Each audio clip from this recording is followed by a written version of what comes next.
Hello hello hello hello.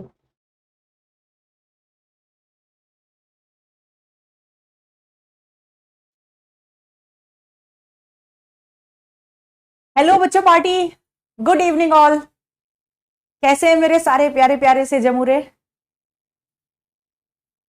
Good evening बेटा, good evening. Good evening.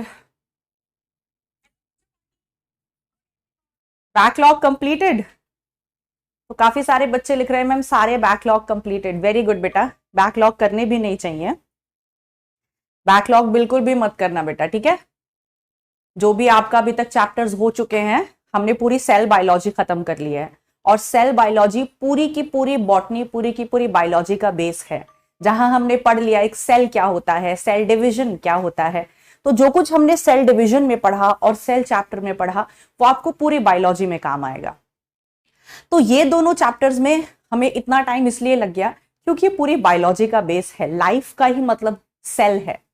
तो मेरी request है बेटा कि जो भी नए बच्चे ज्वाइन कर रहे हैं या जो भी पुराने बच्चे हैं, वो फटाफट से ये दोनों चैप्टर को फटाफट कंप्लीट कर लें, क्योंकि आगे पूरी बायोलॉजी में ये दोनों चैप्टर्स आपको हेल्प करेंगे। ठीक है, चलिए चलो बेटा आगे चलते हैं। फिर आज एक हमें नया चैप्टर स्टार्ट करना है। जो मैंने आपको होमवर्क दिया था पिछली क्लास में, कल की क्लास में, वो हम क्लास के एंड में डिस्कस करेंगे। अभी फटाफट से हम एक नया चैप्टर स्टार्ट करते हैं। तो चलो फिर, मुझे उम्मीद है सेल साइकिल और सेल बायोलॉजी से आपको अब कोई डाउट नहीं रहा होगा। जो भी आपको प्रॉब्लम है, डाउट्स हैं, वो आप डाउट इंजन पर पोस्ट कर सकते हो। और दूसरी चीज कि जब तक आपको बेटा कोई कॉन्सेप्ट समझ नहीं आ रहा है, आपके पास सारे जो लेक्चर्स हैं वो रिकॉर्डेड फॉर्म में है, आप कभी भी देख सकते हो। एक बात को जब तक सुनते रहो, जब तक देखते रहो, जब तक आपको समझ में ना आए, और वो पक्का समझ में आएगी। ठीक, चलिए। तो फिर आज हमें स्टार्ट करना है एक नया chapter, that is the living world. और ये भी कहीं ना कहीं पूरी की पूरी बायोलॉजी का बेस है। मतलब what is biology? It is all about living. हम बायोलॉजी में पढ़ते क्या है? हम लिविंग एंटिटीज को पढ़ते हैं, लिविंग ऑर्गेनिजम्स को पढ़ते हैं। तो इस चैप्टर में हमें यह जानना है कि जो हमारा लिविंग वर्ल्ड है, माने जितने भी लिविंग ऑर्गेनिज्म धरती पर हैं, उन्हें हमें कैसे स्टडी करना है, उनको हम कैसे स्टडी कर सकते हैं। तो चलिए फिर स्टार्ट करते हैं एक नया चैप्टर, द लिविंग वर्ल्ड। सारे बच्चे एकदम टेबल चेयर पे बैठे हो, बेड पे ना बैठे हो, कमर सीधी, आंखों में चमक, चेहरे पे स्माइल, और बिल्कुल अच्छे मन से, पूरे इंजॉयबल मूड से let's start the lecture. Botany copy सामने होनी चाहिए। एक नया चैप्टर स्टार्ट करते हैं। तो आज लिविंग वर्ल्ड में क्या क्या पढ़ने वाले हैं हम? आज लिविंग वर्ल्ड में मेनली हम देखेंगे क्राइटेरिया टू डिफाइन लिविंग। अगर मुझे यह समझाना है आपको कि लिविंग एंटिटीज क्या होती हैं, लिविंग क्या होता है, तो वो मैं किन किन बातों से आपको समझा सकती हूं। जैसे ग्रोथ, जैसे reproduction, metabolism, cellular organization, consciousness. ये सारी वो चीजें हैं जिनके माध्यम से हम आपको ये समझा सकते हैं कि लिविंग क्या होता है। तो आज बेसिकली हम वही डिस्कस करने वाले हैं। We will be discussing criteria to define living. अगर हमें लिविंग को डिफाइन करना हो तो उसके लिए क्या क्या क्राइटेरिया होते हैं, और उनमें से हम आज डिस्कस करेंगे ग्रोथ को, रिप्रोडक्शन को, और मेटाबॉलिज्म को। तो चलिए फिर बिना देरी करे स्टार्ट करते हैं। तो सबसे पहले आप मुझे बताओगे चैट बॉक्स में कि अगर आपके दिमाग में आता है कोई लिविंग ऑर्गेनिज्म, चाहे वो यूनिसेल्युलर हो या मल्टी सेल्युलर हो, चाहे वो यूनिसेल्युलर के एग्जाम्पल्स जैसे बैक्टीरिया, अमीबा, पैरामीशियम ये हो, या फिर हमारी तरह कोई मल्टी सेल्युलर ऑर्गेनिज्म हो, आप कैसे डिफाइन करोगे एक लिविंग ऑर्गेनिज्म को? बताओ बताओ। चैट बॉक्स में आंसर देंगे बच्चे, चैट बॉक्स में आंसर देंगे बच्चे कि अगर आपको लिविंग एंटिटी को डिफाइन करना है तो हाउ विल यू डिफाइन?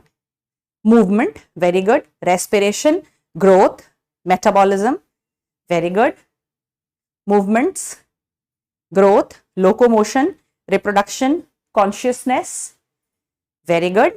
तो काफी सारे बच्चे काफी सारे जवाब लिख रहे हैं, and that is good.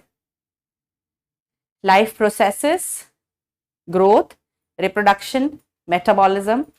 Okay, response, very good. एक बच्चे ने लिखा है रिस्पॉन्स, गुड.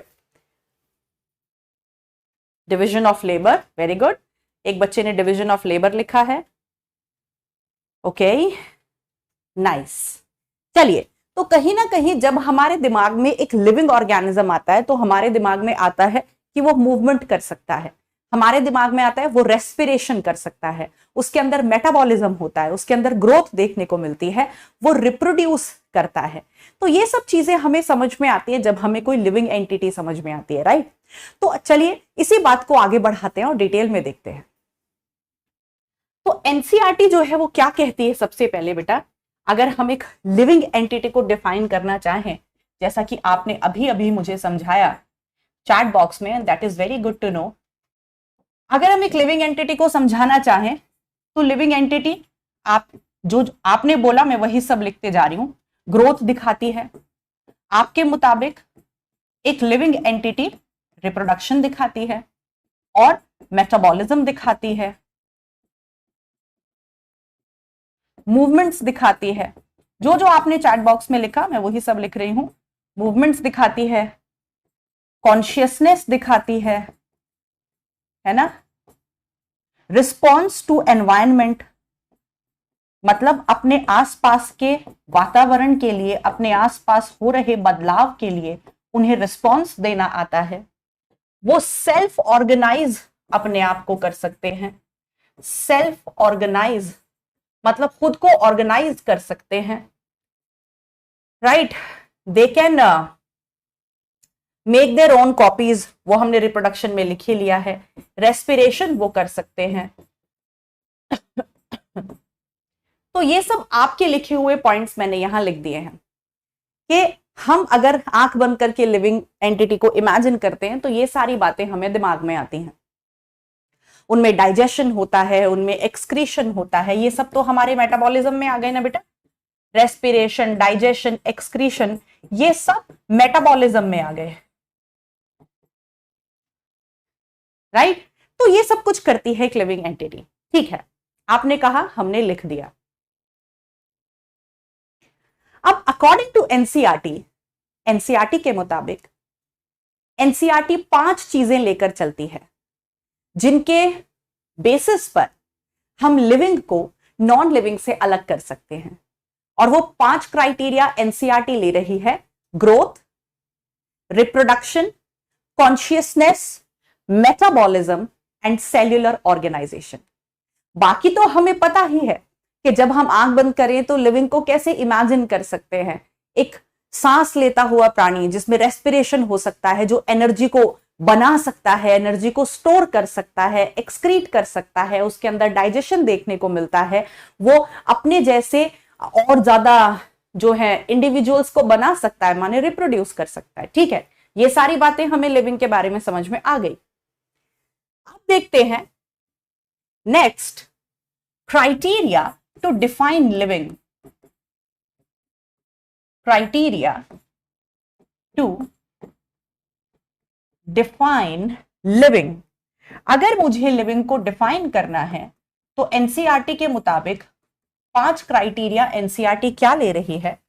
वो 5 क्राइटेरिया एनसीईआरटी ले रही है. सबसे पहला ग्रोथ, मेरे साथ साथ लिखते चलो बेटा. सबसे पहला ग्रोथ, दूसरा रिप्रोडक्शन, तीसरा मेटाबॉलिज्म,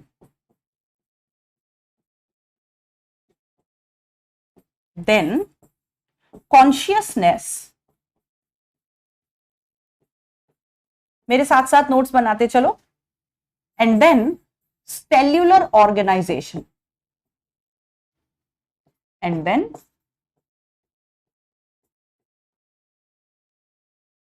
सेल्यूलर ऑर्गेनाइजेशन. तो ये 5 वो क्राइटेरिया है जो एनसीईआरटी ले रही है ये समझाने के लिए कि भाई लिविंग क्या है. क्या क्या? ग्रोथ, रिप्रोडक्शन, मेटाबॉलिज्म, कॉन्शियसनेस और सेल्यूलर ऑर्गेनाइजेशन. ये 5 क्राइटेरिया हो गए. अब ध्यान से समझेंगे, यहां पे 2 बातें हम बताते हैं. एक होती है कैरेक्टरिस्टिक प्रॉपर्टी और एक होती है डिफाइनिंग प्रॉपर्टी। दोनों में क्या अंतर है अभी समझते हैं।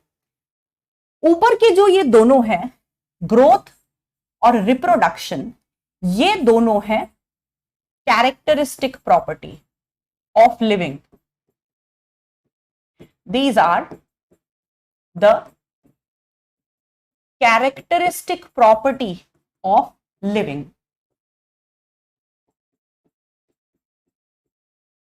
और नीचे के जो तीनों हैं, these are the defining properties of living.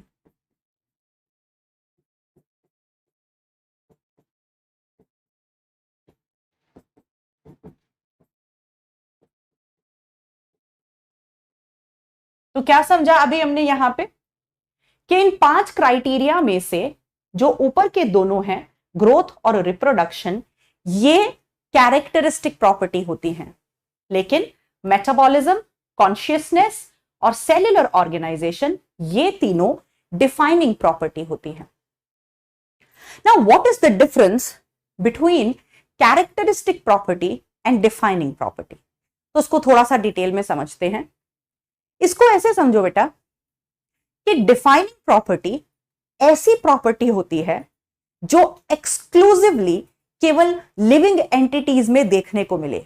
Exclusively मतलब केवल और केवल धरती पे वो केवल लिविंग ऑर्गेनिजम्स में देखने को मिले, वो किसी नॉन लिविंग एंटिटी में देखने को ना मिले, किसी टेबल में, चेयर में, किसी पहाड़ में, मट्टी के टीले में, इनमें देखने को ना मिले। ऐसी प्रॉपर्टी जो केवल और केवल लिविंग ऑर्गेनिजम्स में देखने को मिले, वो डिफाइनिंग प्रॉपर्टी है, सबसे पहला। और दूसरी चीज, ऐसी प्रॉपर्टी जिसका पूरी धरती पे कोई एक्सेप्शन ना हो। एक्सेप्शन माने अपवाद ना हो, माने कि धरती पे कोई ऐसा लिविंग ऑर्गेनिज्म ना हो जिसमें वो पर्टिकुलर प्रॉपर्टी देखने को ना मिले। तो फिर से ध्यान से सुनो, किसी भी प्रॉपर्टी को हम डिफाइनिंग प्रॉपर्टी कब कहते हैं? सबसे पहला, जब वो केवल और केवल लिविंग ऑर्गेनिजम्स में देखने को मिले, नॉन लिविंग एंटिटी में नहीं, कभी नहीं देखने को मिले। दूसरी चीज, धरती पे कोई भी ऐसा लिविंग ऑर्गेनिज्म ना हो, चाहे वो बैक्टीरिया हो, हाथी हो, घोड़ा हो, चींटी हो, मतलब कोई भी लिविंग ऑर्गेनिज्म धरती पे ऐसा ना हो जिसमें वो प्रॉपर्टी देखने को ना मिले। जितने भी लिविंग ऑर्गेनिज्म धरती पर हैं, जितने भी भगवान ने बनाए हैं, सबके अंदर वो प्रॉपर्टी देखने को मिलती है, तो वो प्रॉपर्टी डिफाइनिंग प्रॉपर्टी है। तो फिर हम कैरेक्टरिस्टिक प्रॉपर्टी किसे कहते हैं?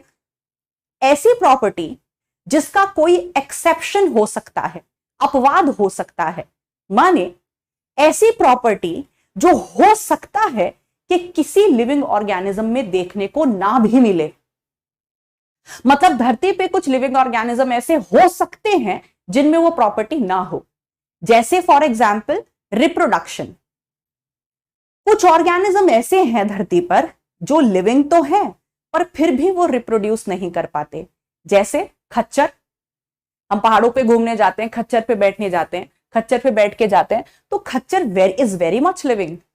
खच्चर एक जीता जागता प्राणी है, वो सांस ले रहा है, चल रहा है, लेकिन फिर भी वो रिप्रोड्यूस नहीं कर पाता। तो रिप्रोडक्शन जो है, इसका मतलब रिप्रोडक्शन एक डिफाइनिंग प्रॉपर्टी नहीं हो सकती। क्यों? क्योंकि धरती पे कुछ ऐसे लिविंग ऑर्गेनिज्म भी हैं जिनमें रिप्रोडक्शन देखने को नहीं मिलता। तो कैरेक्टरिस्टिक प्रॉपर्टी हम उसे कहते हैं जिसका कोई एक्सेप्शन हो सकता है, यानी कि ऐसा हो सकता है कि किसी लिविंग ऑर्गेनिज्म में वो देखने को ना भी मिले। दूसरी चीज, कैरेक्टरिस्टिक प्रॉपर्टी ऐसा हो सकता है कि वो लिविंग के अलावा नॉन लिविंग एंटिटीज में भी देखने को शायद मिल जाए। For example growth. ग्रोथ का मतलब क्या होता है? ग्रोथ का मतलब होता है बढ़ना। किसी भी चीज का बढ़ना ग्रोथ कहलाता है ना। जैसे हम पढ़ाई में अच्छा कर रहे हैं तो हमारे मार्क्स में ग्रोथ हो रही है, राइट। किसी का बिजनेस अच्छा चल रहा है तो उसके बिजनेस में ग्रोथ हो रही है। तो ग्रोथ एक ऐसा शब्द है जिसे हम कहीं भी चिपका सकते हैं। माने ग्रोथ का मतलब है इंक्रीज होना, बढ़ना। जब धरती बन रही थी तो यहां आज की तारीख में हम देखते हैं इतने ऊंचे ऊंचे पहाड़ हैं, हम कश्मीर जाते हैं, हिमाचल जाते हैं, उत्तराखंड जाते हैं, हमें इतने ऊंचे ऊंचे पहाड़ दिखाई देते हैं। ये हमेशा से इतने ऊंचे ऊंचे थोड़ी ना रहे होंगे, कई हजार सालों तक इनके ऊपर मट्टी जमा होती रही और ये इतने ऊंचे ऊंचे पहाड़ बन गए। यानी कि ऐसा ऐसा हो सकता है कि क्या पता है पहले पहले छोटे छोटे मट्टी के टीले हों और इन छोटे छोटे मट्टी के टीलों पर कई हजार सालों तक मट्टी जमा होती रही और वो मट्टी का टीला पहाड़ बन गया। तो ये क्या है, ये भी तो ग्रोथ है ना, increase in height, increase in weight. तो वो छोटा सा मट्टी का टीला एक पहाड़ बन गया, वो क्या है, वो भी तो ग्रोथ है। ग्रोथ क्या है, increase in height, increase in weight, increase in length. तो ये मट्टी का टीला जो पहाड़ बन रहा है, इसकी लेंथ में इंक्रीज हो रहा है, हाइट में इंक्रीज हो रहा है, वेट में इंक्रीज हो रहा है, तो ये भी ग्रोथ है। और हम लिविंग ऑर्गेनिजम्स में भी ग्रोथ देखने को मिलती है। तो इसीलिए ग्रोथ भी एक कैरेक्टरिस्टिक प्रॉपर्टी है, क्योंकि ग्रोथ लिविंग एंटिटीज के अलावा नॉन लिविंग एंटिटीज में भी देखने को मिलती है। तो इस तरह हमने कैरेक्टरिस्टिक प्रॉपर्टी और डिफाइनिंग प्रॉपर्टी की डेफिनेशन बना ली। क्या कैरेक्टरिस्टिक प्रॉपर्टी ऐसी प्रॉपर्टी है जो लिविंग के अलावा नॉन लिविंग में भी देखने को मिल सकती है, और धरती पे ऐसे कुछ लिविंग ऑर्गेनिज्म हो सकते हैं जिनमें वो प्रॉपर्टी देखने को ना भी मिले। लेकिन डिफाइनिंग प्रॉपर्टी ऐसी प्रॉपर्टी है जो धरती पर प्रेजेंट सारे लिविंग ऑर्गेनिजम्स में देखने को मिलेगी ही मिलेगी, उसका कोई एक्सेप्शन नहीं होगा। और ऐसी प्रॉपर्टी केवल लिविंग ऑर्गेनिजम्स में देखने को मिलेगी, वो कभी भी नॉन लिविंग एंटिटीज में देखने को नहीं मिलेगी। तो इसीलिए ऊपर की दो प्रॉपर्टीज को हमने कैरेक्टरिस्टिक प्रॉपर्टी कहा और नीचे की तीन प्रॉपर्टीज को हमने डिफाइनिंग प्रॉपर्टी कहा। आप डेफिनेशन लिख लेते हैं, मेरे साथ साथ लिखते चलेंगे सारे बच्चे। डेफिनेशन लिख लेते हैं कैरेक्टरिस्टिक प्रॉपर्टी की और डिफाइनिंग प्रॉपर्टी की।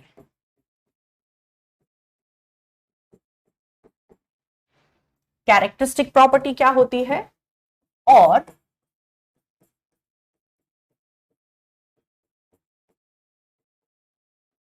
डिफाइनिंग प्रॉपर्टी क्या होती है। कैरेक्टरिस्टिक प्रॉपर्टी सबसे पहले may be present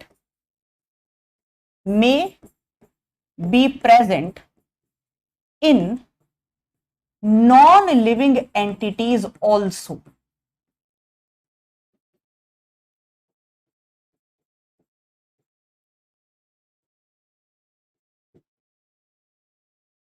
characteristic property may be present in non-living entities also, वो non-living entities में भी देखने को मिल सकती है। लेकिन defining property present only in living organisms,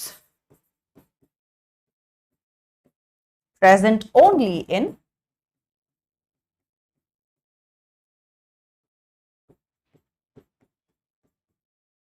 living organisms। दूसरा point, characteristic property may have some exceptions।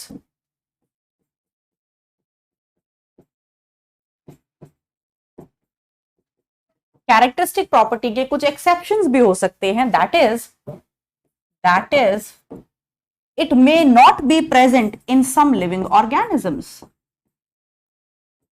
that is, it may not be present in some living organisms।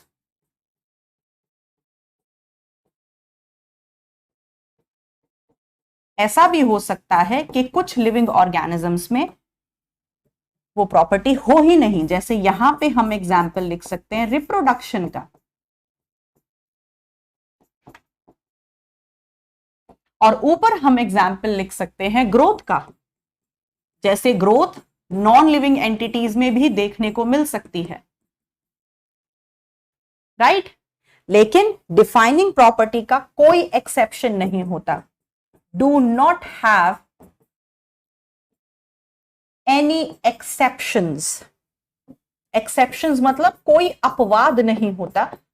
माने दैट इज, इसका मतलब है it is present in all living organisms। it is present in all living organisms.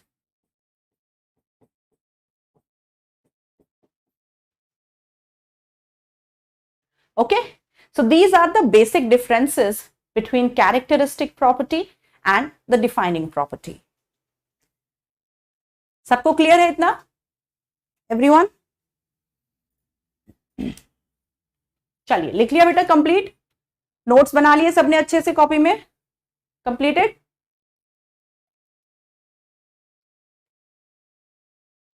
चले आगे?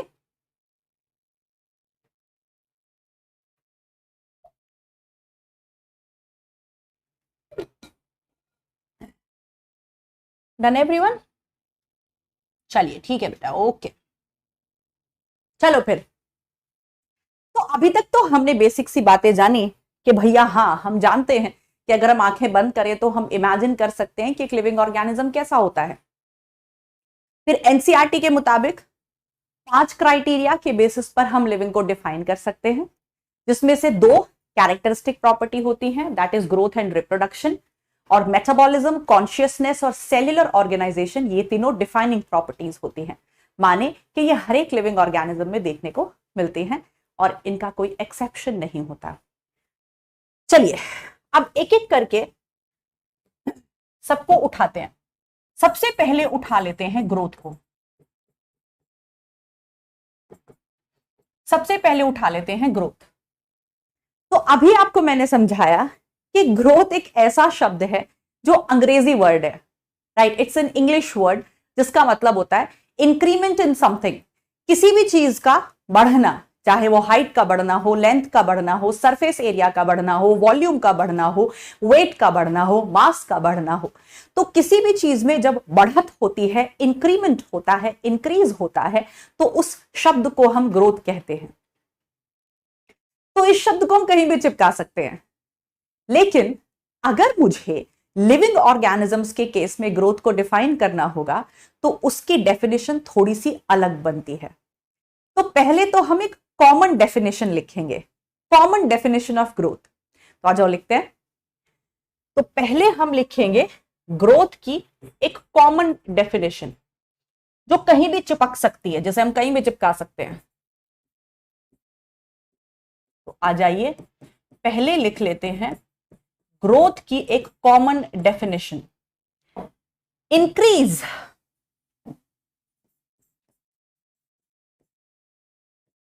Increase in height, height में increase, wait में increase, length में increase, surface area में इंक्रीज, वॉल्यूम में इंक्रीज,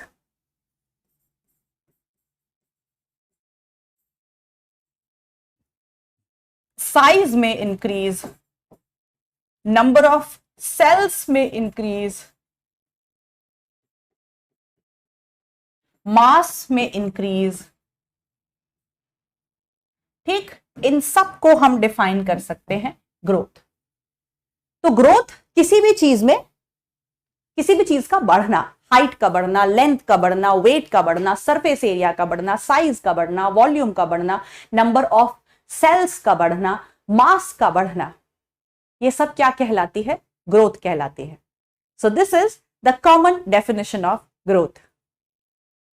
लेकिन एनसीईआरटी के मुताबिक अगर मुझे कॉमन डेफिनेशन नहीं देनी है, मुझे सही मायनों में केवल लिविंग ऑर्गेनिजम्स में ग्रोथ को समझाना है, तो फिर मैं ग्रोथ की डेफिनेशन क्या दूंगी? आ जाओ। तो एनसीईआरटी कहती है to define growth in living,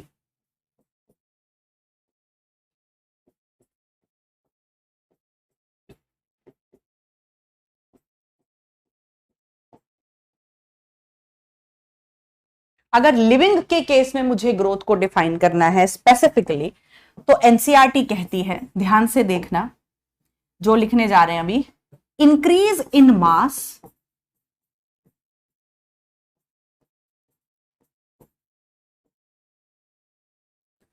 increase in mass and increase in number of cells,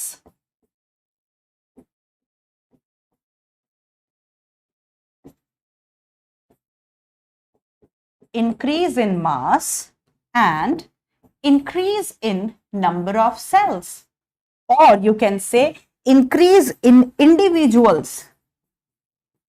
अभी लिखो, पहले बस मेरे साथ साथ लिखो, फिर अभी समझाती हूं व्हाट आई एम राइटिंग. अभी लिखते चलो फिर समझेंगे. इंक्रीज इन इंडिविजुअल्स, ब्रैकेट में लिख लेना, in case of unicellular organisms.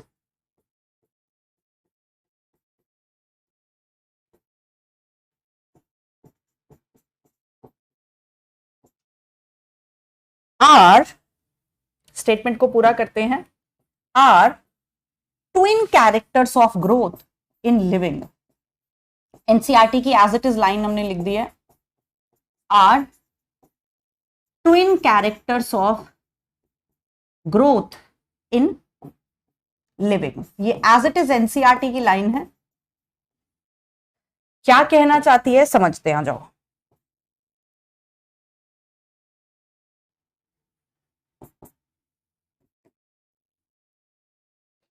ये एज इट इज एनसीईआरटी की लाइन है.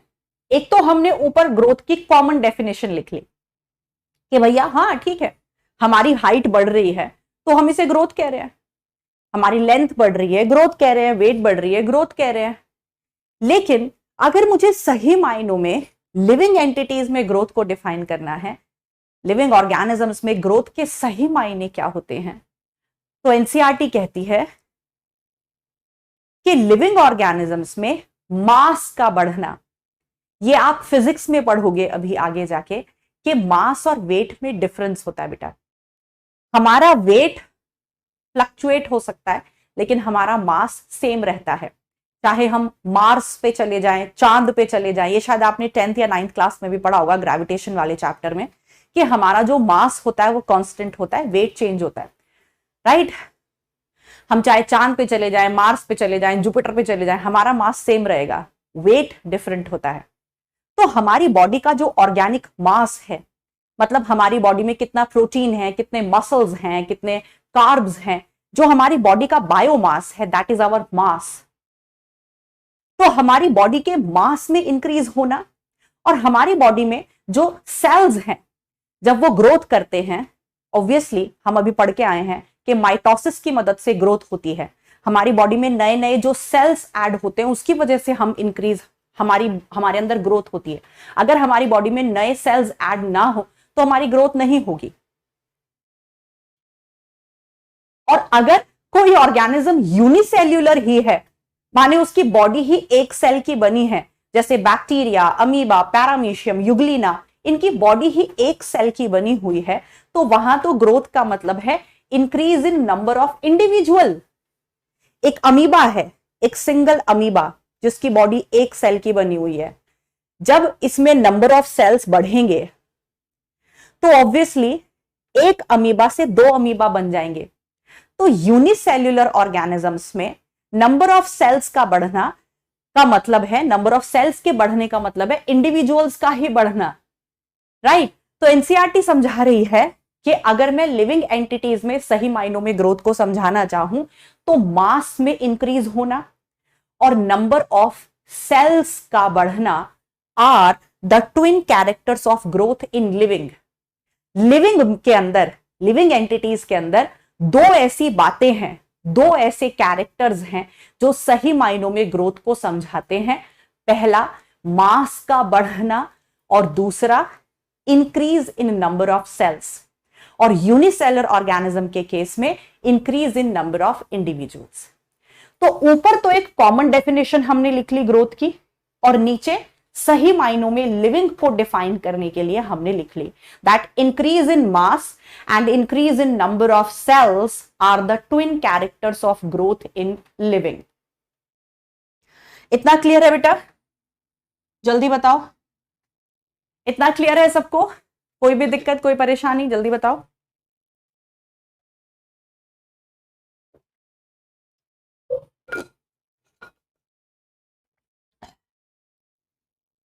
क्लियर बेटा एवरीवन? चलिए ओके, आगे चलते हैं. इतनी बात समझ में आई ग्रोथ के बारे में। एक और चीज लिविंग के केस में हम ग्रोथ में बताते हैं। अगर मैं लिविंग एंटिटीज के केस में ग्रोथ को समझाऊं तो हम कहते हैं कि लिविंग एंटिटीज में ग्रोथ जो होती है वो एक इररिवर्सिबल परमानेंट चेंज होता है। इररिवर्सिबल परमानेंट चेंज, ये ध्यान रखना, इररिवर्सिबल परमानेंट चेंज मतलब लिविंग के केस में, लिविंग ऑर्गेनिजम्स के केस में ग्रोथ एक इररिवर्सिबल फिनोमिनन है। इररिवर्सिबल का मतलब जिसको पलटा ना जा सके, जिसको पीछे ना किया जा सके। कभी आपने ऐसा देखा है कि भैया कोई बंदा है, उसकी हाइट 5 फुट 5 इंच हो गई और फिर भैया ठीक है, हम कह रहे नहीं नहीं हमें तो ग्रोथ नहीं करवानी, तो फिर से उसकी जो हाइट है वो 4 फुट 2 इंच हो जाएगी? नहीं ना। तो अगर लिविंग ऑर्गेनिजम्स में ग्रोथ हो गई तो मतलब हो गई, यानी कि वो कैसा चेंज है? इररिवर्सिबल चेंज, माने उसको बदला नहीं जा सकता, उसको पलटा नहीं जा सकता। और दूसरा वो परमानेंट चेंज होता है, कोई टेम्पररी चेंज नहीं होता। हमारी बॉडी का साइज बढ़ जाना, हमारी हाइट बढ़ जाना, ये एक परमानेंट चेंज है। लेकिन वही अगर मैं नॉन लिविंग एंटिटीज की बात करूं, जैसे मैंने अभी आपको बताया कि मट्टी के टीले से हम पहाड़ बन जाता है, तो ऐसा भी हो सकता है कि आंधी तूफान आए, लैंडस्लाइड आए, तो जो पहाड़ है पूरा गिर जाए या उसकी हाइट कम हो जाए, तो वहां पर चेंज कैसा है? रिवर्सिबल। और क्या वहां पर चेंज परमानेंट है? नहीं, टेम्पररी है। लेकिन जब भी लिविंग ऑर्गेनिजम्स में ग्रोथ होगी बेटा, वो कैसी होगी? इररिवर्सिबल। हो गई तो हो गई, फिर उसको पलट नहीं सकते। और कैसी है? परमानेंट चेंज है, कोई टेम्पररी चेंज नहीं है। Okay, so this is the property of growth in living. चलिए, इतनी बात समझ आई। अब अभी अभी हमने कहा कि ग्रोथ जो है वो एक डिफाइनिंग प्रॉपर्टी नहीं है, बल्कि ग्रोथ एक कैरेक्टरिस्टिक प्रॉपर्टी है। तो वो एक डिफाइनिंग प्रॉपर्टी क्यों नहीं है, वो एक कैरेक्टरिस्टिक प्रॉपर्टी क्यों है? Because it is also seen in non living entities, क्योंकि वो नॉन लिविंग एंटिटीज में भी देखने को मिल रही है। इसीलिए हमने कहा कि जो ग्रोथ है वो डिफाइनिंग प्रॉपर्टी नहीं है, वो एक कैरेक्टरिस्टिक प्रॉपर्टी। तो आपसे इसकी वजह पूछेगा सवालों में, जब रीजन असर्शन वाले क्वेश्चंस आएंगे तो आपसे रीजन पूछेगा कि ग्रोथ एक डिफाइनिंग प्रॉपर्टी क्यों नहीं है, वो एक कैरेक्टरिस्टिक प्रॉपर्टी क्यों है? तो आप कहोगे क्योंकि ग्रोथ लिविंग के अलावा नॉन लिविंग एंटिटीज में भी देखने को मिलती है, इसीलिए वो एक डिफाइनिंग प्रॉपर्टी नहीं बल्कि एक कैरेक्टरिस्टिक प्रॉपर्टी है। राइट? इस ये वाला क्वेश्चन आपको रीजन असर्शन में देखने को मिलेगा। चलिए, तो मतलब अभी हमने बोला कि ग्रोथ लिविंग और नॉन लिविंग दोनों एंटिटीज में देखने को मिलेगी। तो आ जाओ फिर समझते हैं that what is the difference between growth in living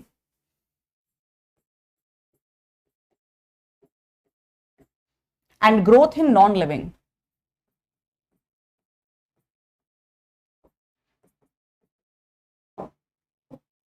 तो डिफरेंशिएट कर लेते हैं कि देखने को तो दोनों में मिल रही है, लेकिन उनका जो नेचर है, ग्रोथ का जो नेचर है, वो एंटायरली डिफरेंट है in non living and living.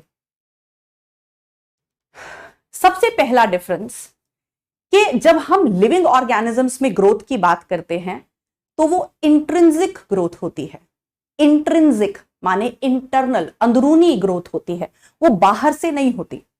जब कोई बच्चा छोटा होता है और वो धीरे धीरे बढ़ रहा होता है, तो वो इसलिए नहीं बढ़ रहा होता कि बाहर से चीजें आके उसके ऊपर जमा हो जाती हैं, नहीं, क्योंकि उसमें अंदरूनी चीजें चल रही हैं। अंदरूनी क्या? उसमें नंबर ऑफ सेल्स बढ़ रहे हैं, उसकी बॉडी के अंदर नई नई चीजें बनाई जा रही हैं, इसीलिए उस बच्चे में ग्रोथ हो रही है।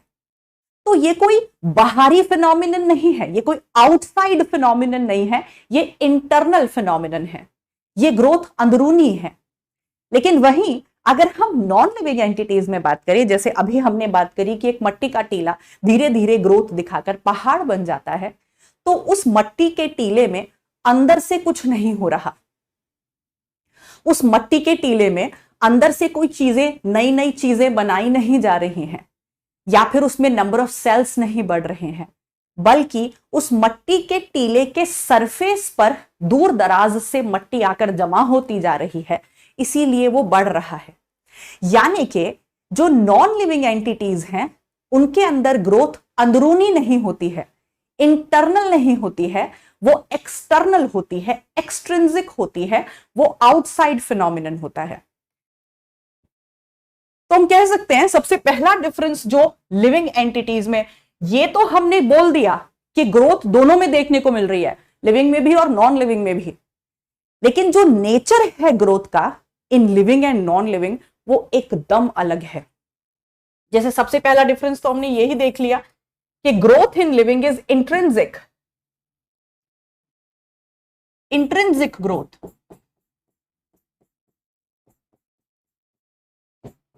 इंट्रिंसिक ग्रोथ, इंट्रिंसिक माने internal growth,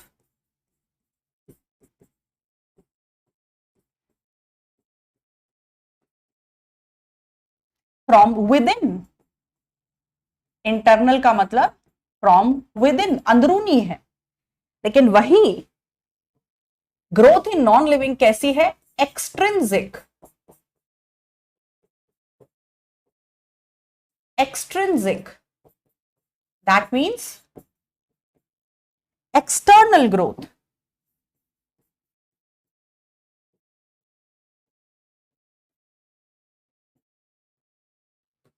that is from outside, ऐसी ग्रोथ जो बाहर से सिर्फ हो रही है, फ्रॉम आउटसाइड। तो सबसे पहला डिफरेंस तो ये हुआ, लिविंग में ग्रोथ इंट्रिंसिक है, अंदरूनी है, लेकिन नॉन लिविंग में ग्रोथ एक्सट्रिंसिक है, बाहरी है, केवल सरफेस पर होती है। चलिए, पहला डिफरेंस समझ में आया। अब दूसरा डिफरेंस समझते हैं। जब भी लिविंग ऑर्गेनिज्म में ग्रोथ होती है बेटा, तो वो चीजों के जमा होने के कारण नहीं होती है।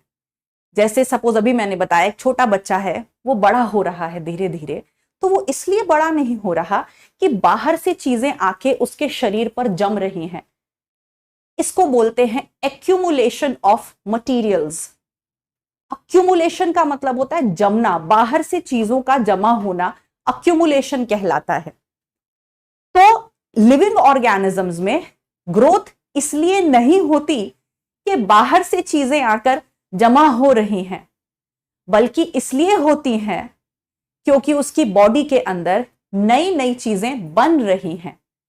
प्रोटीन्स बनाए जा रहे हैं उसकी बॉडी में, जिन्हें हम नॉन एसेंशियल प्रोटीन्स बोलते हैं। अमीनो एसिड्स बनाए जा रहे हैं, कार्बोहाइड्रेट्स को स्टोर किया जा रहा है। तो लिविंग एंटिटीज में मटेरियल का सिंथेसिस होता है।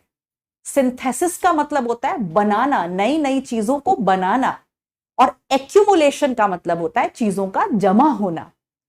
तो लिविंग ऑर्गेनिजम्स में ग्रोथ मटेरियल्स, नए नए मटेरियल्स के सिंथेसिस की वजह से होती है, माने उनके बनने की वजह से होती है। लेकिन वहीं मट्टी का टीला पहाड़ बन गया, वहां पे कोई नया पदार्थ, कोई नया मटेरियल सिंथेसाइज नहीं हो रहा है, बन नहीं रहा है, बल्कि केवल उस मट्टी के टीले पर बाहर से मट्टी जमा हो रही है। यानी कि सेकेंड डिफरेंस जो हम लिख सकते हैं कि यहां पर लिविंग एंटिटीज में synthesis of new materials is involved. Synthesis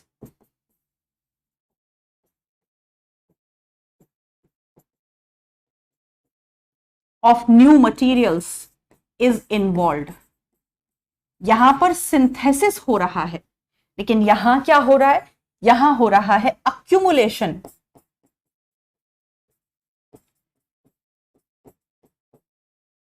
Accumulation of materials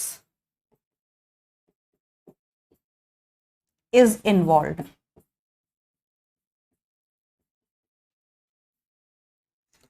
और ये एक आउटसाइड फिनोमिनन हो गया, केवल बाहर से सरफेस पर चीजें जमा हो रही हैं, अक्यूमुलेशन हो रहा है, कोई नई चीजें बनाई नहीं जा रही।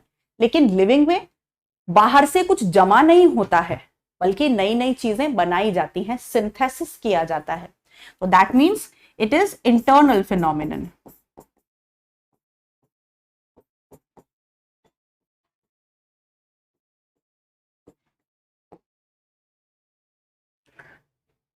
तो नॉन लिविंग एंटिटीज में जैसे हम एग्जाम्पल दे सकते हैं, ये एक छोटा सा मट्टी का टीला है, right, this is a small you can say sand dune, और फिर इसके ऊपर क्या होता रहा, एक्यूमुलेशन होता रहा सरफेस पर, अंदर से कुछ नहीं हो रहा, लेकिन सरफेस पर सिर्फ क्या हो रहा है, एक्यूमुलेशन हो रहा है। तो सरफेस पर एक्यूमुलेशन होने की वजह से ये पूरा एक माउंटेन बन गया।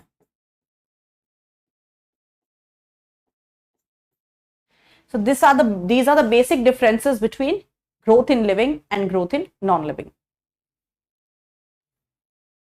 Okay बेटा, clear?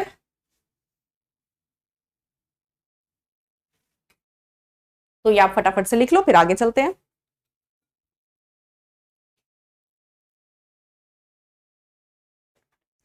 तो हम अब इस बात को यहीं छोड़ देते हैं कि ग्रोथ नॉन लिविंग में भी देखने को मिल सकती है। अब हम आगे बढ़ेंगे कि लिविंग ऑर्गेनिजम्स में जो ग्रोथ देखने को मिलती है वो किस तरह की होती है, कैसे कैसे होती है, उसको लेकर अब हम आगे बढ़ेंगे।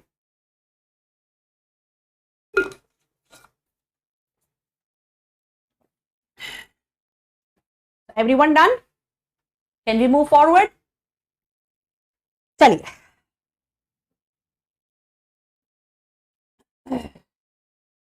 तो अब देख लेते हैं बेटा, हमने अभी कहा कि लिविंग ऑर्गेनिजम्स में अगर हम लिविंग में ग्रोथ की बात करें, ग्रोथ इन लिविंग,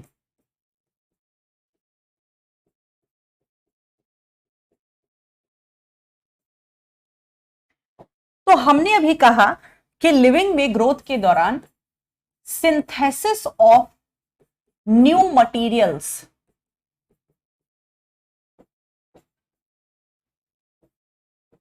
जब भी लिविंग एंटिटीज में ग्रोथ होगी तो नए नए पदार्थों को, नए नए मटेरियल्स को बनाया जाएगा। और वो मटेरियल्स दो तरह के हो सकते हैं।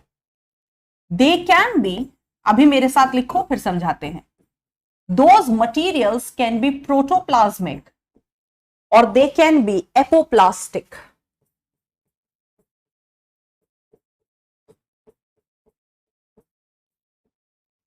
क्या मतलब है अभी बताते हैं। प्रोटोप्लाज्मिक मतलब living material,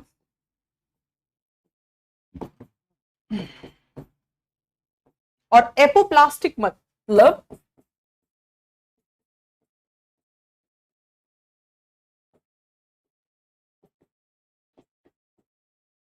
non living materials. Okay, तो क्या मतलब हुआ इसका, ध्यान से सुनो और समझो। जब किसी, अभी आपको बताया कि जब किसी लिविंग ऑर्गेनिज्म में ग्रोथ होगी तो उसमें चीजें जमा नहीं होंगी, बल्कि नई नई चीजें बनाई जाएंगी, और बनाने वाले प्रोसेस को हम क्या कहते हैं, सिंथेसिस। तो नए नए मटेरियल्स का सिंथेसिस होगा। तो जब भी किसी लिविंग ऑर्गेनिज्म में ग्रोथ होगी बेटा, तो लिविंग ऑर्गेनिज्म में ग्रोथ के दौरान दोनों चीजें बनाई जाती हैं। ग्रोथ के दौरान लिविंग मटेरियल्स को भी बनाया जाता है और नॉन लिविंग मटेरियल्स को भी बनाया जाता है। मतलब समझ नहीं आई मैम बात।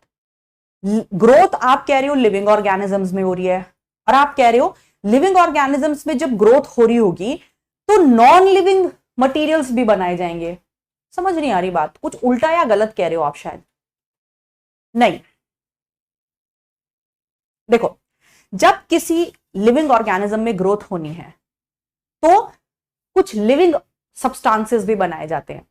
जैसे जब कोई सेल डिवाइड करेगा, है ना, तो उसका साइटोप्लाज्म भी इंक्रीज होता है। अभी अभी हम माइटोसिस में, सेल डिवीजन में पढ़कर आए कि जब भी किसी ऑर्गेनिज्म में ग्रोथ होगी। ग्रोथ कैसे होती है? माइटोसिस की मदद से, डिवीजन की मदद से। और माइटोसिस के दौरान क्या हो रहा था? साइटोप्लाज्म बनाया जा रहा था और ज्यादा, सेल ऑर्गेनेलीज को दुगना किया जा रहा था, है ना। तो ये सब कैसे मटेरियल है? लिविंग मटेरियल है। सेल ऑर्गेनेली एक लिविंग मटेरियल है।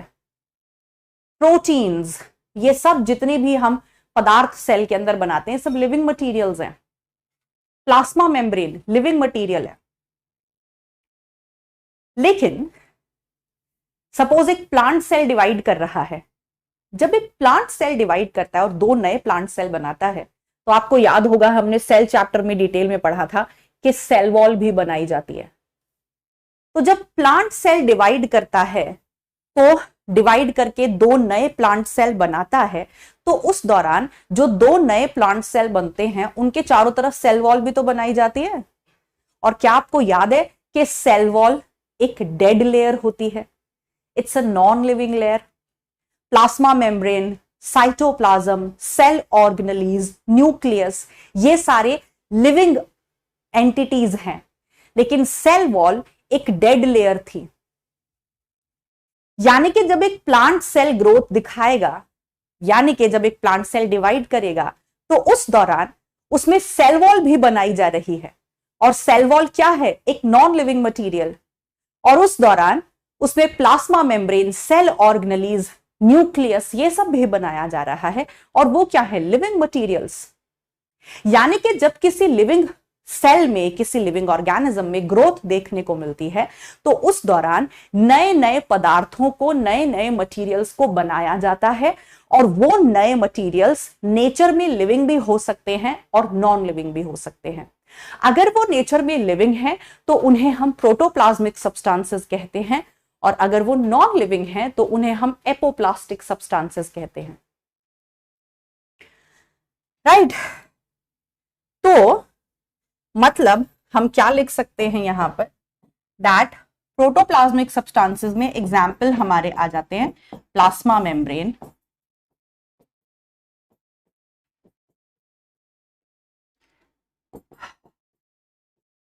साइटोप्लाज्म, सेल ऑर्गेनेलीज,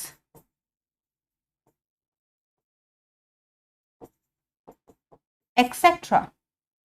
और नॉन लिविंग में जैसे cell wall, it's a non living material. Animals के केस में जो बोन मैट्रिक्स होता है, अभी आप ये पढ़ोगे, जूलॉजी में मैम पढ़ाएंगी, कनेक्टिव टिश्यू में, इसी 11th क्लास में ही आप पढ़ोगे। हमारी जो बोन होती है उसका जो मैट्रिक्स होता है वो भी नॉन लिविंग होता है। सो bone matrix.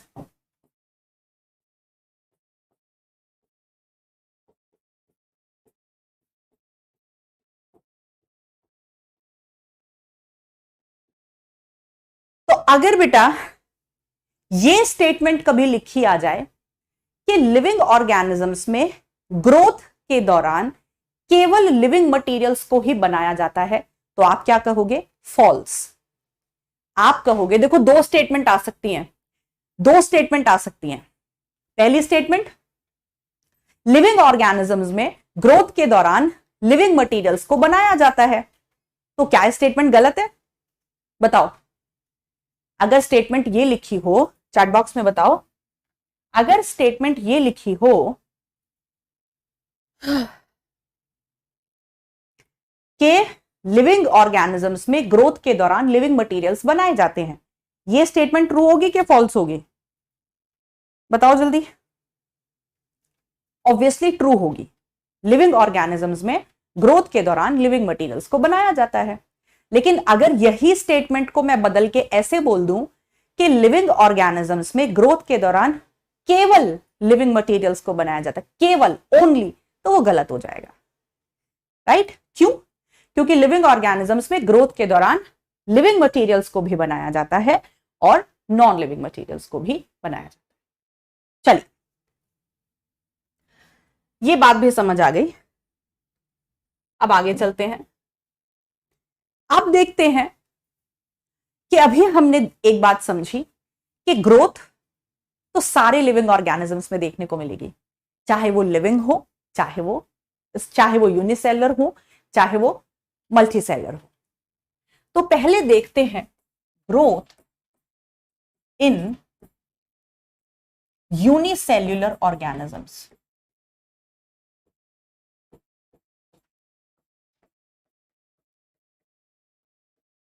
Growth in unicellular organisms. अब सबसे पहले तो चैट बॉक्स में मुझे सारे यूनिसेलर ऑर्गेनिजम्स के एग्जाम्पल बताओ, जल्दी से देखते हैं कितने बच्चे जानते हैं। जो जो तुम चैट बॉक्स में लिखते जाओगे वही वही मैं यहां लिखते जाऊंगी। तो पहले मुझे सारे बच्चे फटाफट से चैट बॉक्स में यूनिसेलर ऑर्गेनिजम्स के एग्जाम्पल्स बताओ, जल्दी जल्दी। बैक्टीरिया, पहला एग्जाम्पल आपने लिखा है बैक्टीरिया, वेरी गुड। और बैक्टीरिया एक प्रोकैरियोट है। चलिए उसके बाद और, वेरी गुड। दूसरा एग्जाम्पल आप लोग चैट बॉक्स में लिख रहे हो amoeba, very good very good. Plasmodium, good. और क्या लिख रहे हैं बच्चे? Paramecium, very good. और बताओ।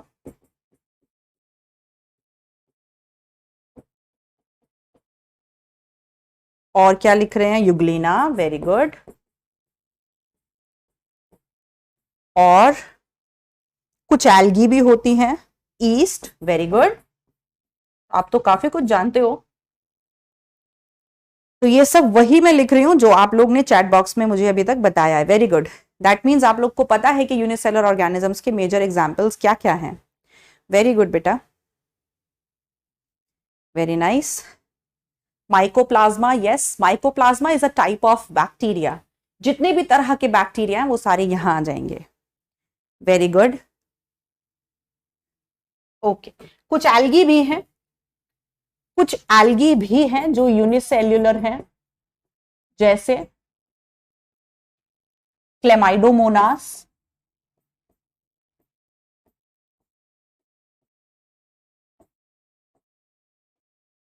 और क्लोरेला। ये कुछ यूनिसेलुलर ग्रीन एल्गी हैं। क्लेमाइडोमोनास एक ग्रीन एल्गी है, क्लोरेला एक ग्रीन एल्गी है जो कि एक ही सेल की होती है। ईस्ट आपको पता है एक फंजाई है जो कि यूनिसेल्युलर है। और बाकी एग्जाम्पल्स ये रहे। बैक्टीरिया में बहुत अलग अलग तरह के बैक्टीरिया होते हैं, दुनिया जहान के बैक्टीरिया धरती पर होते हैं, जिसमें से कुछ बैक्टीरिया ब्लू ग्रीन एल्गी भी कहलाते हैं, ये आपको पता होगा। ब्लू ग्रीन एल्गी, जिसे हम दूसरे शब्दों में साइनोबैक्टीरिया के नाम से भी जानते हैं। और इसमें भी कुछ फेमस एग्जाम्पल हैं दो, जो हम आगे डिटेल में बायोलॉजिकल क्लासिफिकेशन में पढ़ेंगे, नॉस्टॉक एंड एनाबीना। ये दो फेमस एग्जाम्पल हैं। नॉस्टॉक और एनाबीना ये दोनों बैक्टीरिया ही हैं जिन्हें हम ब्लू ग्रीन एल्गी या फिर साइनोबैक्टीरिया भी कहते हैं। लेकिन ये ऐसे बैक्टीरिया हैं जो फोटोसिंथेसिस कर सकते हैं, आगे हम डिटेल में पढ़ेंगे। तो धरती पे अलग अलग तरह के बैक्टीरिया हैं। तो ये सारे जो आपके सामने अभी लिखे हैं, ये कुछ फेमस एग्जाम्पल्स हैं यूनिसेल्युलर ऑर्गेनिजम्स के। धरती पे केवल प्रोकैरियोट बैक्टीरिया होता है, बाकी जितने भी ऑर्गेनिजम्स आपको नीचे लिखे दिखाई दे रहे हैं, दीज ऑल आर यूकैरियोट्स। तो bacteria, amoeba, plasmodium, paramecium, Euglena, east, algae, ये सारे के सारे यूनिसेलर ऑर्गेनिज्म हैं। अधिकतर एल्गी मल्टीसेलर होती हैं, मोस्टली एल्गी, लेकिन ये कुछ एग्जांपल्स हैं जहां पे एल्गी, और ऐसे ही जो फंजाई होती है वो भी मोस्टली मल्टीसेलर होती है, लेकिन ईस्ट एक यूनिसेलर फंजाई का एग्जाम्पल हो जाता है। चलिए, तो यूनिसेल्युलर ऑर्गेनिजम्स में ग्रोथ को हम कैसे समझा सकते हैं, इस पे एक बहुत ही इंपॉर्टेंट क्वेश्चन बनता है। ये सबने लिख लिया बेटा? ये मैंने ये जो आपके सामने जो ये लिस्ट लिखी है, ये क्यों लिखी है आपको भी थोड़ी देर में समझ में आ जाएगा, क्योंकि इससे क्वेश्चंस कैसे आते हैं वो हम अभी देखेंगे। तो आपको आइडिया एक हो ही गया होगा, ये सारे कुछ इंपॉर्टेंट एग्जांपल्स हैं। अब देखो, मैंने यूनिसेलर ऑर्गेनिज्म की बात करी,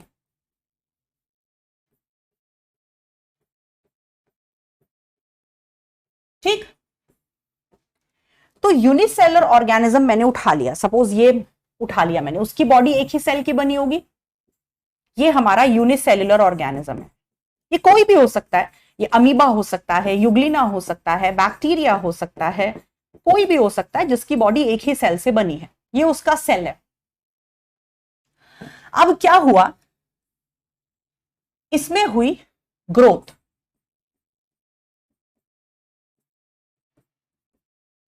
और ग्रोथ का मतलब हम जानते हैं, अभी अभी मैंने आपको समझाया था, ग्रोथ का मतलब होता है increase in number of sales.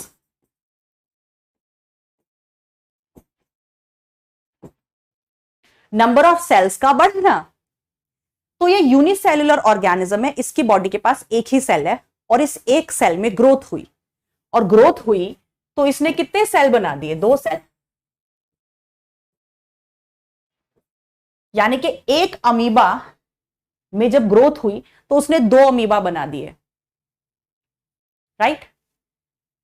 लेकिन भैया इसी को तो हम बाइनरी फिजन भी कहते हैं, क्या इसी को हम बाइनरी फिजन नहीं कहते?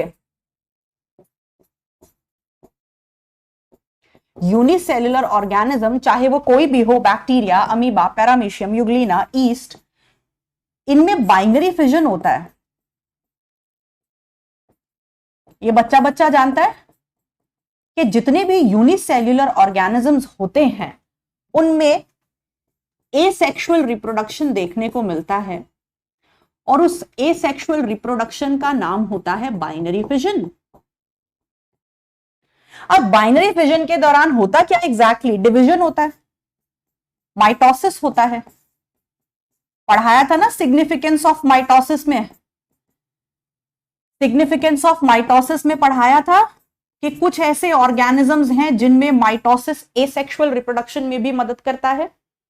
तो इस यूनिसेलुलर ऑर्गेनिज्म में बाइनरी फिजन हुआ तो भैया क्या बन गए, 2 नए अमीबा बन गए। तो अब मुझे यह बताओ कि यूनिसेल्युलर ऑर्गेनिज्म में ग्रोथ और रिप्रोडक्शन में तुम्हें कोई फर्क नजर आ रहा है? ध्यान से सोच के बताओ, एक यूनिसेल्युलर ऑर्गेनिज्म है, क्या उसमें तुम्हें ग्रोथ और रिप्रोडक्शन में कोई फर्क समझ में आ रहा है? मुझे तो समझ नहीं आ रहा। मतलब अगर कोई बैक्टीरिया है, वो रिप्रोड्यूस कर रहा है बाइनरी फिजन के दौरान, तो जब उसमें बाइनरी फिजन हो रहा है उसमें क्या हो रहा है, डिवीजन, माइटोसिस, और वो एक बैक्टीरिया से 2 बैक्टीरिया में बदल जा रहा है, और उसी दौरान उसमें इंक्रीज हो रहे हैं नंबर ऑफ सेल्स। बैक्टीरिया एक सेल का ऑर्गेनिज्म था, वो डिवाइड किया तो 2 सेल बन गए, और ये तो ग्रोथ होती है। What is this? This is growth, increase in number of cells is growth. यानी कि भैया एक यूनिसेल्युलर ऑर्गेनिज्म में ग्रोथ और रिप्रोडक्शन साथ साथ चलते हैं। आप इसे ग्रोथ कह लो या रिप्रोडक्शन कह लो, आप इन दोनों को अलग नहीं कर सकते। जिस दौरान उनमें रिप्रोडक्शन हो रहा है उनमें ग्रोथ भी हो रही है, क्योंकि यूनिसेलुलर ऑर्गेनिज्म की बॉडी ही एक सेल की बनी है, और अगर वहां पे नंबर ऑफ सेल्स इंक्रीज होंगे तो नंबर ऑफ इंडिविजुअल्स भी तो इंक्रीज हो रहे हैं। यहां पे एक सेल डिवाइड किया तो उसने 2 नए सेल बना दिए, लेकिन ये 2 नए सेल 2 नए प्राणी हैं, क्योंकि उसकी बॉडी ही एक सेल की बनी है। यानी कि यूनिसेलुलर ऑर्गेनिजम्स में जिस दौरान ग्रोथ होगी उस दौरान एसेक्सुअल रिप्रोडक्शन होगा, और जिस दौरान एसेक्सुअल रिप्रोडक्शन हो रहा है उस दौरान ग्रोथ भी हो रही है। यानी कि in case of unicellular organisms, asexual reproduction and growth are not different phenomenons. ये अलग अलग नहीं चल रहे हैं, ये साथ ही चल रहे हैं। क्या आपको मेरी बात समझ में आई? जल्दी बोलो। ये अलग अलग नहीं चल रहे हैं, ये साथ ही चल रहे हैं। तो इसीलिए हम यहां पे एक बहुत इंपॉर्टेंट स्टेटमेंट लिखते हैं जिसपे अच्छे क्वेश्चंस भी बनते हैं।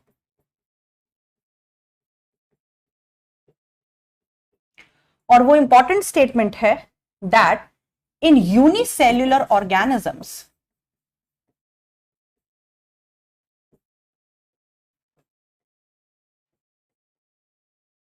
in unicellular organisms, growth and reproduction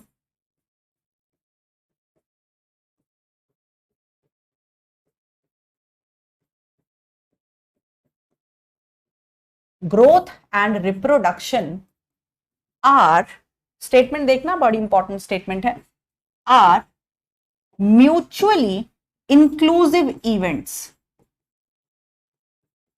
are mutually inclusive events. Mutually inclusive मतलब वो कट्ठे कट्ठे चलते हैं, या फिर आप इसे दूसरे शब्दों में कह सकते हो are synonymous to each other, are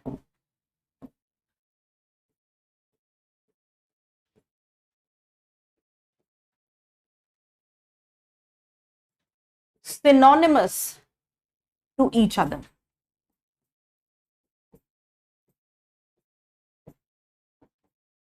ये लाइन आपको मिलती है, एनसीईआरटी की लाइन है कि यूनिसेल्युलर ऑर्गेनिज्म में जब ग्रोथ हो रही है तो उसी दौरान रिप्रोडक्शन हो रहा है, जब रिप्रोडक्शन हो रहा है तो उसी दौरान ग्रोथ हो रही है, क्योंकि जितने भी यूनिसेल्युलर ऑर्गेनिज्म हैं वो अधिकतर रिप्रोडक्शन के लिए बाइनरी फिजन दिखाते हैं। बाइनरी फिजन के दौरान भी डिवीजन हो रहा है और ग्रोथ के दौरान भी डिवीजन हो रहा है, तो दोनों एक साथ चलते हैं, इकट्ठे इकट्ठे चलते हैं, म्यूचुअली इंक्लूसिव होते हैं। म्यूचुअली इंक्लूसिव मतलब उन्हें अलग नहीं किया जा सकता, दोनों के ही मतलब एक जैसे होते हैं, वो साथ साथ चलते हैं हमेशा, are synonymous to each other. Clear?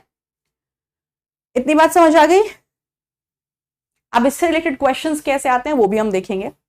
आगे चले बेटा, everyone done with this? Done? चलिए, लेकिन वहीं अगर हम मल्टी सेलुलर ऑर्गेनिजम्स में बात करें,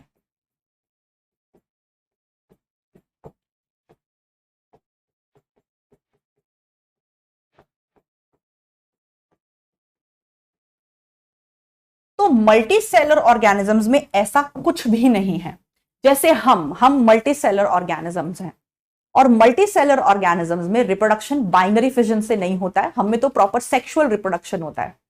तो मल्टी सेलुलर ऑर्गेनिज्म में रिप्रोडक्शन के मायने एकदम अलग हैं और ग्रोथ के मायने एकदम अलग हैं। जैसे हमने एग्जाम्पल भी लिया था, सपोज मुझे हाथ पे यहां चोट लग गई और बहुत गहरा घाव बन गया, तो कुछ समय बाद ये घाव भर जाता है। कैसे? यहां पर इस घाव वाले एरिया में माइटोसिस होता है, जिसकी वजह से नए नए सेल्स बनते हैं और ये घाव भर जाता है। तो क्या इस एरिया में रिप्रोडक्शन चल रहा है? Obviously not. हमारी बॉडी के अंदर रोज नए नए सेल्स बनते हैं, नए नए सेल्स ऐड होते हैं, तो क्या वो रिप्रोडक्शन है? नो। तो जितने भी मल्टी सेल्युलर ऑर्गेनिजम्स हैं, हायर ऑर्गेनिजम्स हैं, उनमें ग्रोथ और रिप्रोडक्शन के मायने एकदम अलग होते हैं, वो कभी साथ साथ नहीं चलते हैं। तो यहां पे एक स्टेटमेंट हम लिखते हैं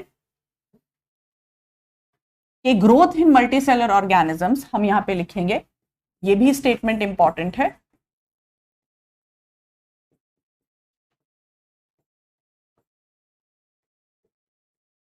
इन multicellular organisms growth and reproduction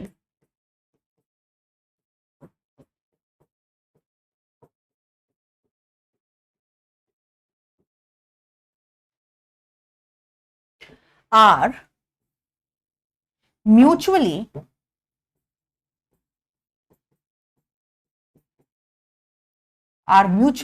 exclusive events।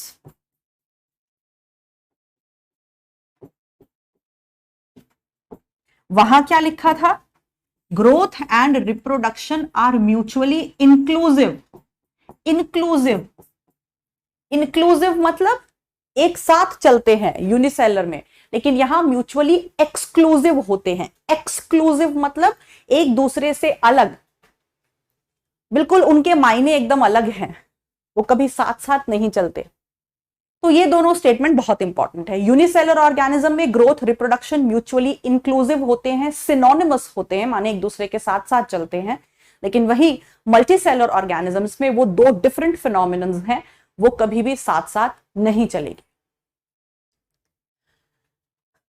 ठीक है, चलिए अब इससे रिलेटेड क्या क्वेश्चन आता है वो देख लेते हैं। एक डब्बा दे देंगे, उसमें बहुत सारे ऑर्गेनिजम्स का नाम लिख देंगे। जैसे चलिए लिखना शुरू करते हैं।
आपको बताना है कि इनमें से कितने ऑर्गेनिजम्स में ग्रोथ और रिप्रोडक्शन म्यूचुअली इंक्लूसिव होता है। In how many organisms growth and reproduction are mutually inclusive?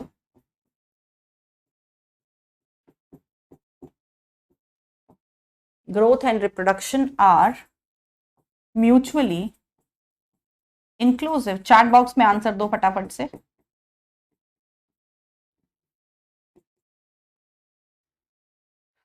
कितने ऑर्गेनिज्म लिस्ट किए मैंने? 1 2 3 4 5 6 7 8।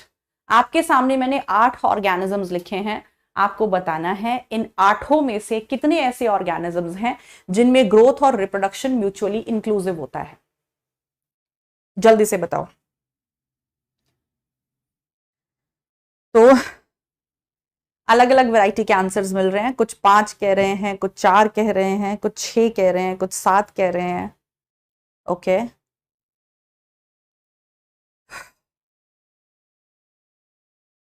ओके, चलिए तो देखते हैं क्या जवाब सही है।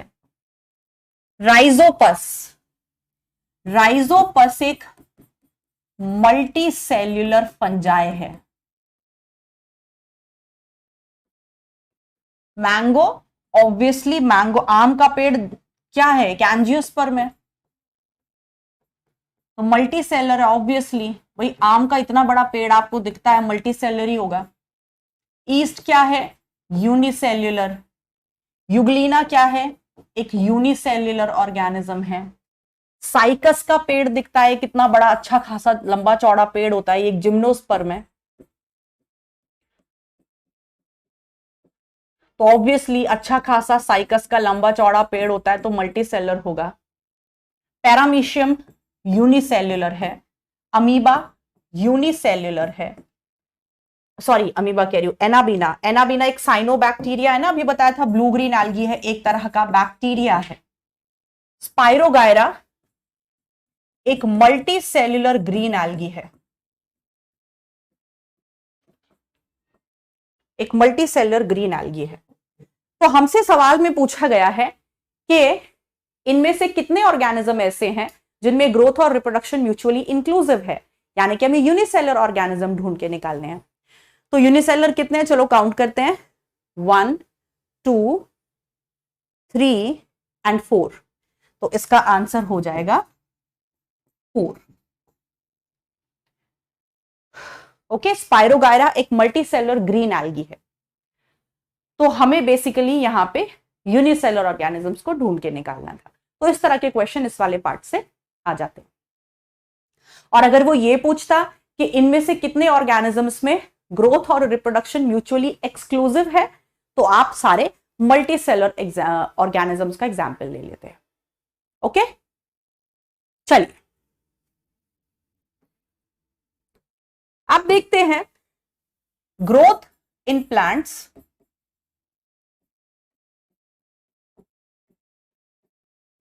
And growth in animals. Animals और प्लांट्स में जो ग्रोथ होती है उसमें क्या डिफरेंस होता है, ये समझने की कोशिश करेंगे। यूनिसेलुलर ऑर्गेनिजम्स में तो हमने जान ही लिया ग्रोथ का बेसिक सा मीनिंग क्या होता है।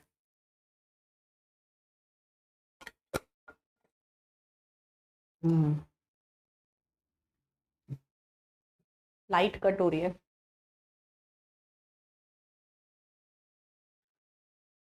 चलो तो देखो बेटा, सबसे पहला डिफरेंस प्लांट में और एनिमल्स में ग्रोथ में डिफरेंस में, प्लांट्स में जो ग्रोथ होती है उसका कोई फिक्स टाइम नहीं होता, वो ताउम्र चलती रहती है। जब तक पेड़ जिंदा रहेगा तब तक उसमें ग्रोथ होती रहेगी। यानी कि प्लांट्स के केस में ग्रोथ का समय फिक्स नहीं है, वो पूरे ताउम्र चलता रहता है।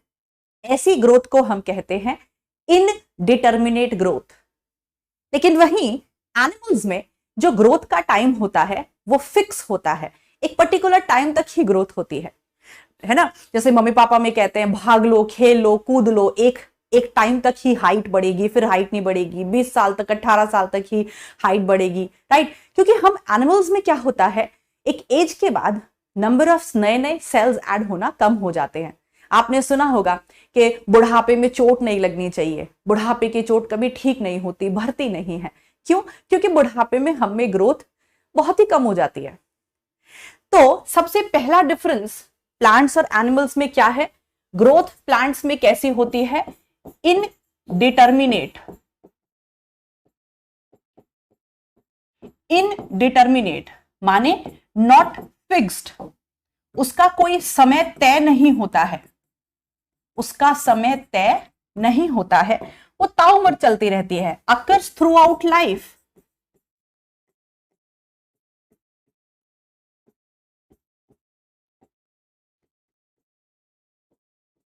Occurs through out life span, पूरे उम्र चलती रहती है।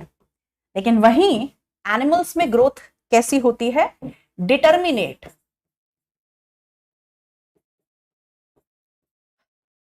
डिटर्मिनेट मतलब फिक्स्ड,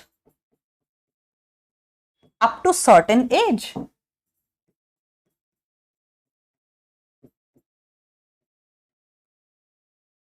एक पर्टिकुलर एज तक ही होती है, पहला डिफरेंस। दूसरा इंपॉर्टेंट डिफरेंस, अच्छा इसका कारण पूछता है, वो रीजन पूछता है, रीजन असर्शन में क्वेश्चन पूछा जाता है कि एनिमल्स के केस में जो ग्रोथ होती है वो पूरी उम्र क्यों चलती रहती है। क्योंकि एनिमल्स के, सॉरी उल्टा बोल दिया, प्लांट्स में जो ग्रोथ है वो ताउम्र क्यों चलती रहती है, क्यों? क्योंकि उनके पास होते हैं मेरिस्टेम। आप ये जानते हो ना बेटा, 9th क्लास में आपने पढ़ा होगा कि प्लांट के पास दो तरह के टिश्यू होते हैं, मेरिस्टेमैटिक टिश्यू और परमानेंट टिश्यू। मेरिस्टेमैटिक टिश्यू के जो सेल्स होते हैं वो हमेशा डिवाइड करते रहते हैं। तो प्लांट्स के पास अलग अलग तरह के मेरिस्टेमैटिक टिश्यू होते हैं, और वो मेरिस्टेमैटिक टिश्यू के जो सेल्स होते हैं वो ताउम्र बिना थके बिना रुके डिवाइड करते रहते हैं। इसीलिए प्लांट्स के केस में ग्रोथ कभी रुकती नहीं है। तो इसका रीजन क्या दोगे, इसका रीजन दोगे presence of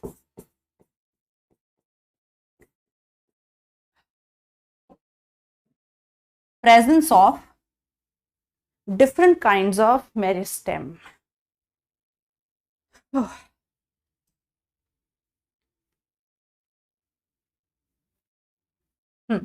Presence of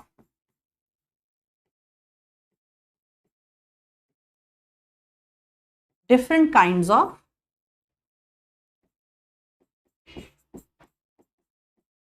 meristem. Right, अलग अलग तरह के मेरिस्टेम होते हैं इनके पास।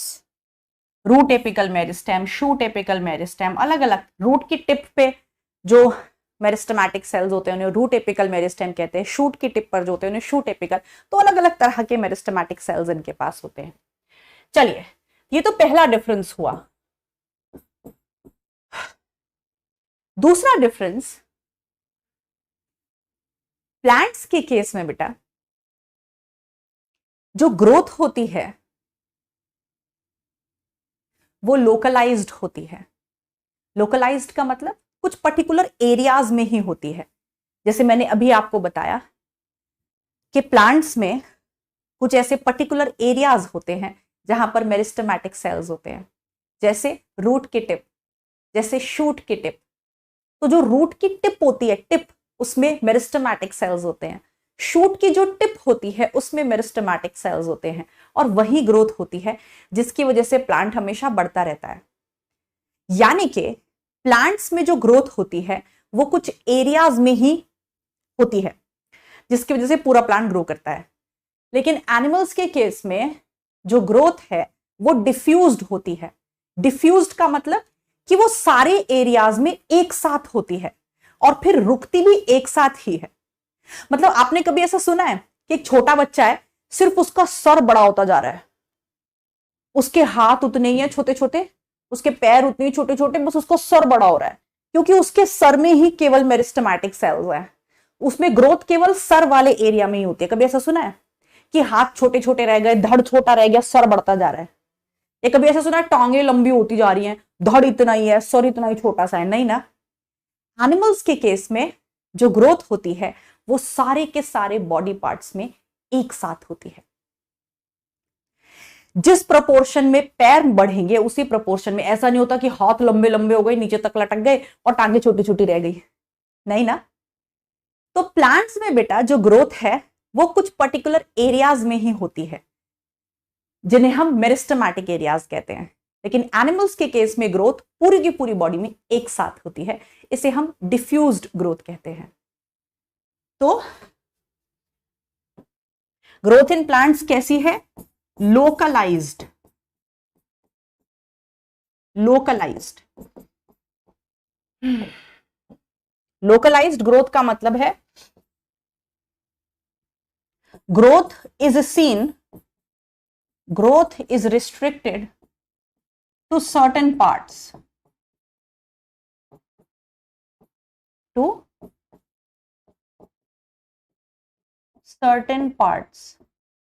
ग्रोथ कुछ सर्टेन पार्ट्स में ही देखने को मिलती है, राइट? चलिए, लेकिन यहां पर एनिमल्स के केस में ग्रोथ कैसी है? डिफ्यूज्ड है। डिफ्यूज्ड का मतलब growth occurs at the same time in whole body। पूरी बॉडी में ग्रोथ सारे हिस्सों में एक साथ होगी, वो केवल कुछ एरियाज में ही नहीं होगी। लेकिन यहां पर ग्रोथ केवल टिप्स में देखने को मिलेगी, रूट की टिप में और शूट की टिप में। शूट की टिप में कौन बैठे होते हैं? श्याम भैया। और रूट की टिप में कौन बैठे होते हैं? राम भैया। श्याम भैया कौन होते हैं? Shoot apical meristem.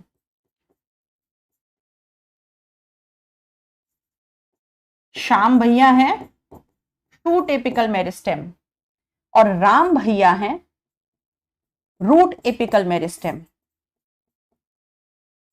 तो रूट की टिप पे और शूट की टिप पे कुछ मेरिस्टेमेटिक सेल्स बैठे हुए हैं जिनकी वजह से ग्रोथ देखने को मिलती है, सारे हिस्सों में एक साथ नहीं होती है। इसीलिए हम कहते हैं प्लांट्स में ग्रोथ लोकलाइज्ड है, लेकिन एनिमल्स में ग्रोथ कैसी है? डिफ्यूज्ड है। ठीक है बेटा, बात समझ में आ गई? बात समझ में आ गई सबको बेटा?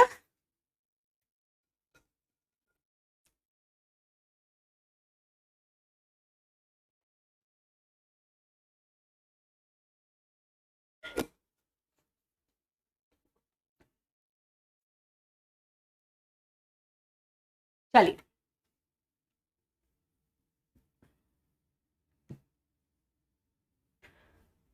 तो ये तो हुई ग्रोथ की कहानी। हमने ग्रोथ के बारे में इतना कुछ जाना कि ग्रोथ एक डिफाइनिंग प्रॉपर्टी नहीं बल्कि एक कैरेक्टरिस्टिक प्रॉपर्टी है। क्यों? क्योंकि वो लिविंग के अलावा नॉन लिविंग में भी देखने को मिलती है, और अगर वो लिविंग में देखने को मिलती है उसके क्या क्या नेचर होते हैं हमने ये भी देख लिया, राइट? अब मैं एक क्वेश्चन आपके सामने लिखूंगी बेटा, तो मुझे बताना कौन सी स्टेटमेंट ट्रू है और कौन सी फॉल्स है।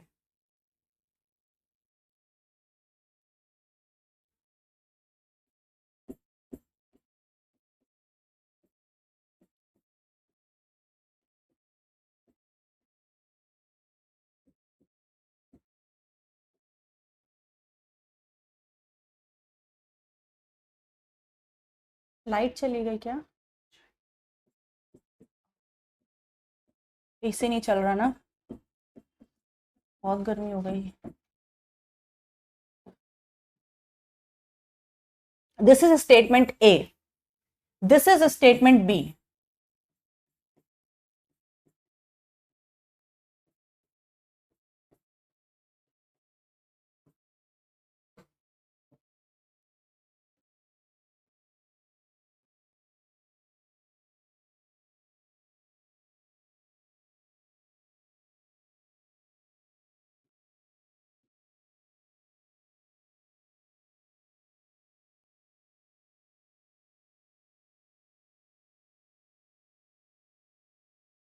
बताओ, दोनों स्टेटमेंट सही हैं, दोनों गलत हैं, या एक सही है या एक गलत है? कौन सी सही है कौन सी गलत है बताओ। आपके सामने दो स्टेटमेंट लिखी हैं। Growth is defining property of all living organisms and internal growth is defining property of all living organisms. जल्दी से बताओ। तो देखते हैं क्या आंसर्स दे रहे हैं बच्चे। ओके तो काफी सारे बच्चे कह रहे हैं ए स्टेटमेंट फॉल्स है, बी स्टेटमेंट ट्रू है। Okay good. कुछ बच्चे दोनों ही फॉल्स बता रहे हैं। ओके लेकिन काफी सारे बच्चे जो कि मैं चैट बॉक्स में देख रही हूं, काफी सारे बच्चे बता रहे हैं कि ए फॉल्स है और बी ट्रू है। तो चलिए देखते हैं, let's see what's the true answer.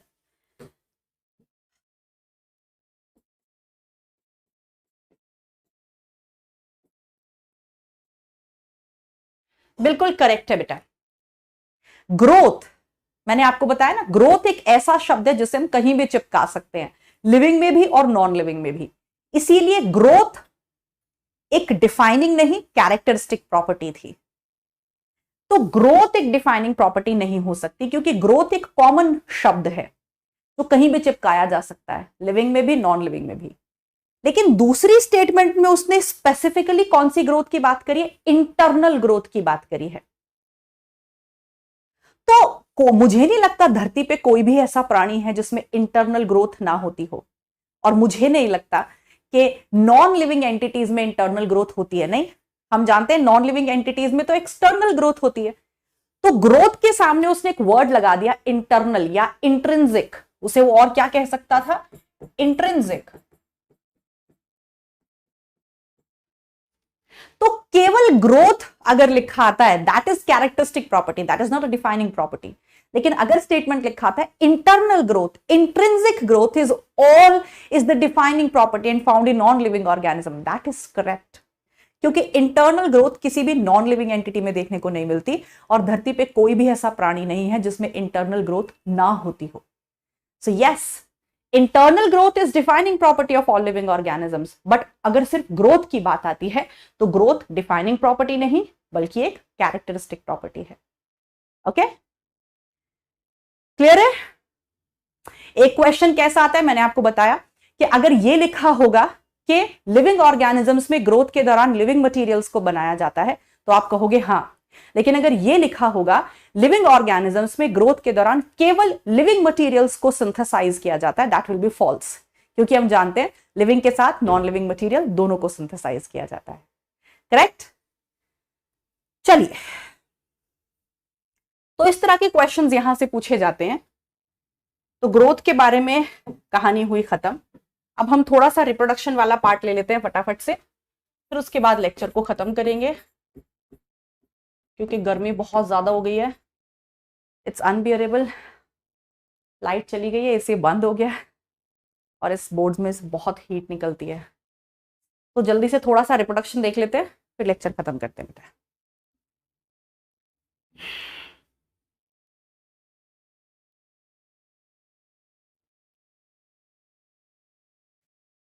चलिए, तो रिप्रोडक्शन तो सारे ही बच्चों को पता है क्या होता है। रिप्रोडक्शन एक ऐसा प्रोसेस है, एक ऐसा बायोलॉजिकल प्रोसेस है जिसकी मदद से जो स्पीशीज हैं वो अपने जैसे नंबर को बढ़ाती है। ह्यूमंस के नंबर को बढ़ाता है, हाथी के बच्चे को पैदा करके हाथी की पॉपुलेशन बढ़ाता है, राइट। तो रिप्रोडक्शन हम सब जानते हैं कि एक ऐसा बायोलॉजिकल प्रोसेस है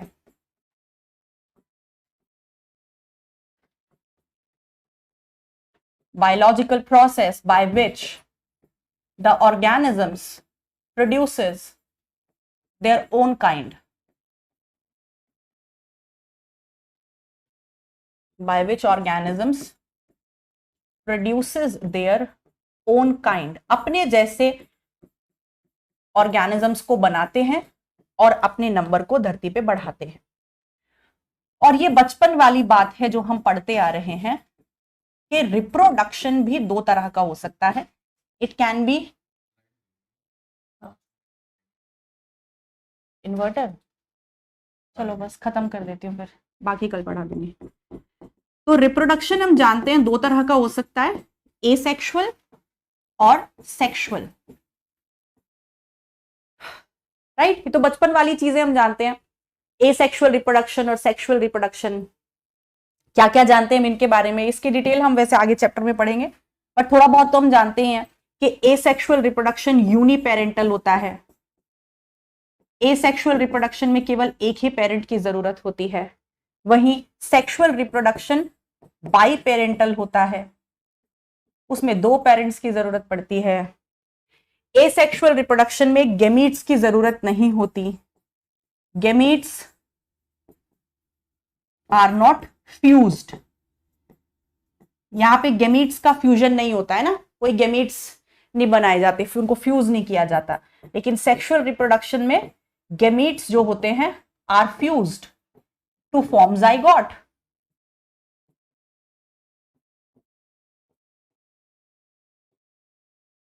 है ना बेटा, ये बेसिक सा डिफरेंस तो हम सब जानते हैं।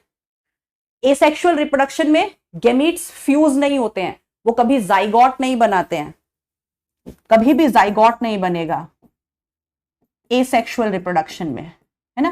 तो ना तो यहां गेमीट्स फ्यूज होते हैं ना ही जाइगोट बनाते हैं, लेकिन वही सेक्सुअल रिप्रोडक्शन में गेमीट्स बनाए जाते हैं, वो फ्यूज होते हैं और जाइगोट बनता है।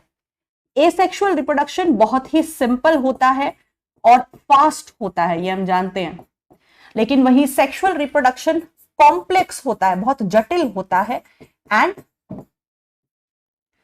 It is slow.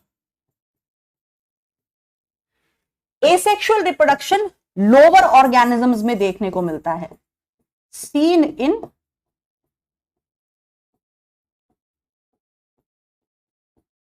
Lower organisms, लेकिन वही सेक्सुअल रिप्रोडक्शन जो है वो कहां देखने को मिलता है, हायर ऑर्गेनिजम्स में। मतलब जो यूनिसेल्युलर ऑर्गेनिजम्स हैं, यूनिसेल्युलर ऑर्गेनिजम्स वो मोस्टली कैसे रिप्रोड्यूस करना पसंद करते हैं, एसेक्सुअल रिप्रोडक्शन से। और जो हायर ऑर्गेनिजम्स होते हैं वो कैसे रिप्रोड्यूस करना पसंद करते हैं, सेक्सुअल रिप्रोडक्शन से। तो ये बेसिक से डिफरेंस है जो हम बचपन से जानते हैं। ओके, एसेक्सुअल रिप्रोडक्शन से कोई वेरिएशन नहीं आता, सेक्सुअल रिप्रोडक्शन से वेरिएशन आता है, तो ये सारी चीजें आप जानते हैं। अब यहां से क्वेश्चन क्या आता है वो देखते हैं। इतना सबने लिख लिया बेटा?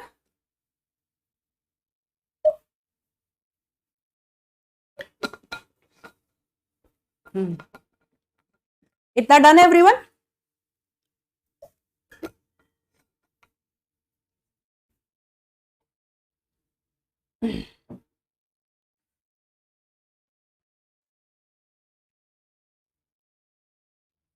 अब ये इस वाले चैप्टर में इस पोर्शन से क्वेश्चन नहीं पूछा जाता है, तो मैंने बेसिक सा इंट्रोडक्शन आपको दे दिया। इस चैप्टर में क्वेश्चन क्या पूछे जाते हैं वो बताते हैं आपको। इस चैप्टर में क्वेश्चन पूछा जाता है कि एसेक्सुअल रिप्रोडक्शन के तरीके क्या क्या हो सकते हैं। एसेक्सुअल रिप्रोडक्शन ऑब्वियसली बहुत सारे तरीके हैं।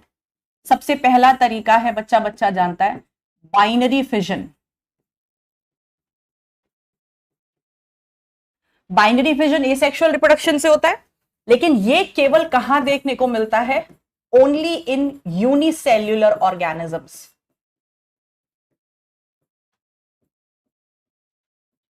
जितने भी यूनिसेल्युलर ऑर्गेनिजम्स हैं सब में बाइनरी फिजन देखने को मिल सकता है। बाइनरी फिजन कभी भी मल्टी सेलर ऑर्गेनिज्म में नहीं होता। और यूनिसेलर ऑर्गेनिज्म की पूरी लिस्ट अभी हम आपको दे चुके हैं, लिस्ट है ना, ऑलरेडी डन, लिस्ट गिवन है। पीछे हमने सारे यूनिसेलर ऑर्गेनिजम्स को डिस्कस किया है, बैक्टीरिया, अमीबा, पैरामीशियम, युग्लिना, आपकी ब्लू ग्रीन एल्गी जैसे नोस्टॉक, एनाबीना, क्लेमाइडोमोनास, क्लोरेला, ये सारे यूनिसेलर ऑर्गेनिजम्स हैं जिनमें बाइनरी फिजन हो सकता है। देन दूसरा तरीका आ जाता है बडिंग। बडिंग में क्या होता है बेटा? बडिंग जरूरी नहीं है कि यूनिसेलर ऑर्गेनिज्म में ही हो, बडिंग मल्टी सेलर ऑर्गेनिज्म में भी देखने को मिल सकती है। जैसे हाइड्रा एक मल्टी सेलर ऑर्गेनिज्म है, राइट, उसमें बडिंग देखने को मिलती है। बडिंग में क्या होता है कि पेरेंट से, जो पेरेंट बॉडी होती है उसमें से एक बड निकल आती है, एक बड निकल आती है, और फिर इस बड को अलग कर दिया जाता है, और ये जो बड है ये एक नए प्राणी को फिर आगे जाके जन्म देती है। तो इसमें दो एग्जाम्पल फेमस हैं, एक आता है ईस्ट का जो कि आप जानते हो फंजाई है, और दूसरा एग्जाम्पल इसमें आता है हाइड्रा का जो कि एक तरह का एनिमल है। तो ईस्ट और हाइड्रा इन दोनों में अक्सर बडिंग देखने को मिलती है। फिर इसके बाद नेक्स्ट एग्जाम्पल एनसीईआरटी लिखती है रीजेनरेशन।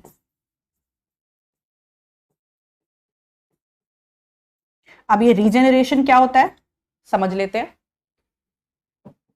सिर्फ रीजेनरेशन नहीं, ट्रू रीजेनरेशन।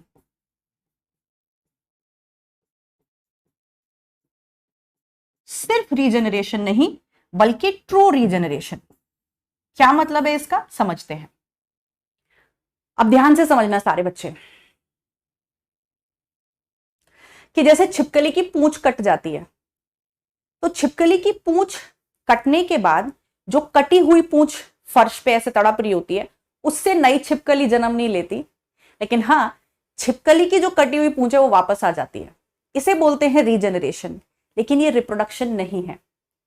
ऐसे ही जो स्टारफिश होती है, अगर उसकी बाजू कट जाती है तो उसकी जो कटी हुई बाजू है वो वापस आ जाती है, इसे बोलते हैं रीजेनरेशन, लेकिन ये ट्रू रीजेनरेशन नहीं है।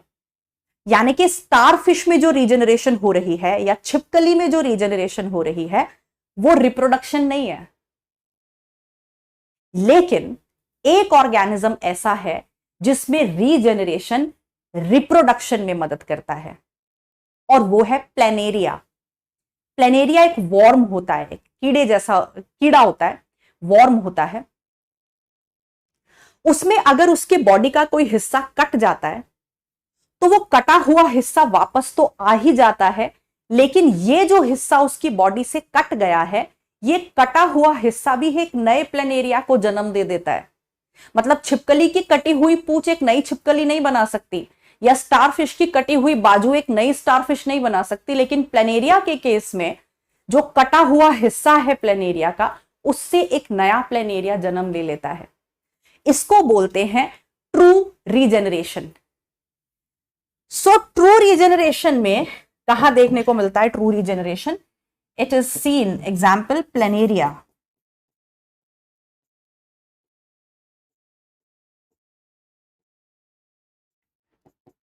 It is seen in planaria, where जहां पर the part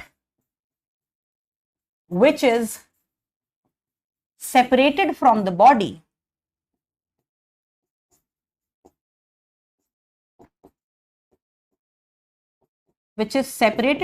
body give rise to new planaria। तो जो हिस्सा बॉडी से अलग हो गया है वो भी एक नए प्लेनेरिया को जन्म दे देता है। इसे बोलते हैं रीजेनरेशन। सो बाइनरी फिजन केवल यूनिसेलर ऑर्गेनिजम्स में देखने को मिलता है, लिस्ट हमने पीछे आपको दे दी है। बडिंग, ईस्ट और हाइड्रा यूनिसेलर मल्टीसेलर दोनों में देखने को मिल सकता है, कोई रिस्ट्रिक्शन नहीं है। रीजेनरेशन आपने समझ लिया क्या है, रीजेनरेशन में भी ट्रू रीजेनरेशन जो कि प्लेनेरिया में देखने को मिलती है। फिर उसके बाद नेक्स्ट आता है फ्रैगमेंटेशन। फ्रैगमेंटेशन शब्द का इस्तेमाल हम मेनली प्लांट्स के लिए करते हैं। फ्रैगमेंटेशन शब्द का इस्तेमाल हम मेनली प्लांट्स के लिए करते हैं, जहां पे प्लांट्स या प्लांट्स जैसे ऑर्गेनिजम्स के लिए करते हैं, जहां पे वही सेम मतलब है, बॉडी का कोई हिस्सा, प्लांट की बॉडी का कोई हिस्सा उससे अलग हो गया और वो जो अलग हुआ हिस्सा है वो एक नए ऑर्गेनिज्म को जन्म देता है, उसे फ्रैगमेंटेशन कह देते हैं। तो regeneration is not a means of reproduction, केवल ट्रू रीजेनरेशन जो कि प्लेनेरिया में देखने को मिलता है वो रिप्रोडक्शन है, लेकिन प्लांट्स के केस में fragmentation is a means of reproduction. जैसे इसमें एग्जाम्पल्स इंपॉर्टेंट हैं, मैच द कॉलम में बहुत इंपॉर्टेंट क्वेश्चन बनता है ये, मैच द कॉलम में इससे क्वेश्चंस पूछे जाते हैं। सबसे पहला एग्जाम्पल इसमें आता है, इट इज फाउंड इन, ध्यान से देखना जो लिखूंगी, इन मल्टीसेल्यूलर फिलामेंटस ग्रीन एल्गी। ये वर्ड्स आपको एज इट इज मिलेंगे डीपीपी में, क्वेश्चंस में और बाकी की बुक्स में। हमें पता है एल्गी एक तरह का प्लांट होता है। फ्रैगमेंटेशन शब्द का इस्तेमाल हम एनिमल्स के लिए नहीं करते हैं। फ्रैगमेंटेशन शब्द का इस्तेमाल हम मेनली प्लांट या प्लांट जैसे ऑर्गेनिजम्स के लिए करते हैं, और फ्रैगमेंटेशन हमेशा रिप्रोडक्शन, मतलब fragmentation is always a means of reproduction, लेकिन रीजेनरेशन जरूरी नहीं है हमेशा रिप्रोडक्शन का कारण हो। जैसे हमने देखा छिपकली और स्टारफिश में रीजेनरेशन हमेशा रिप्रोडक्शन नहीं है, रीजेनरेशन रिप्रोडक्शन केवल प्लेनेरिया के केस में है, लेकिन फ्रैगमेंटेशन हमेशा रिप्रोडक्शन करता है, एसेक्सुअल रिप्रोडक्शन, राइट। और इस शब्द को हम मेनली प्लांट्स के लिए यूज करते हैं। तो सबसे पहला एग्जाम्पल है इसमें मल्टीसेल्युलर फिलामेंटस ग्रीन एल्गी। माने फ्रैगमेंटेशन आपको मल्टीसेल्युलर एल्गी में देखने को मिलेगा, मल्टीसेलर, और वो भी कौन सी एल्गी, ग्रीन एल्गी। हम आगे जाके पढ़ेंगे एल्गी भी कई तरह की होती हैं, green, red, brown.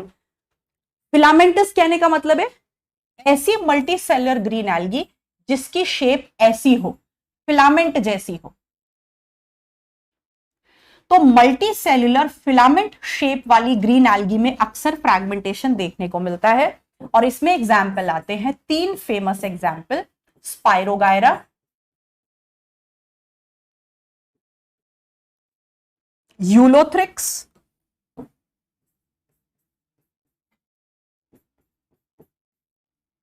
And Cladophora.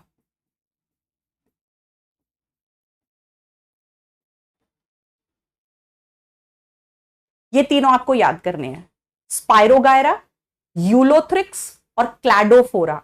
ये तीनों की तीनों मल्टीसेल्युलर एल्गी हैं, ग्रीन एल्गी हैं, और इनकी शेप फिलामेंटस होती है, इनमें फ्रैगमेंटेशन देखने को मिलता है। दूसरा एग्जाम्पल एनसीईआरटी में जो इंपॉर्टेंट गिवन है वो है राइजोपस। राइजोपस में भी फ्रैगमेंटेशन देखने को मिलता है, जो कि एक मल्टीसेल्युलर फंजाई है।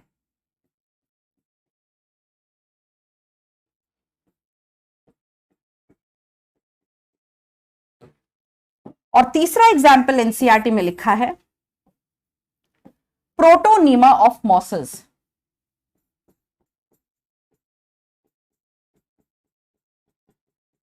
ये तीनों ही क्वेश्चन एज इट इज आपको मिलेंगे, मैच तो कॉलम में आते हैं।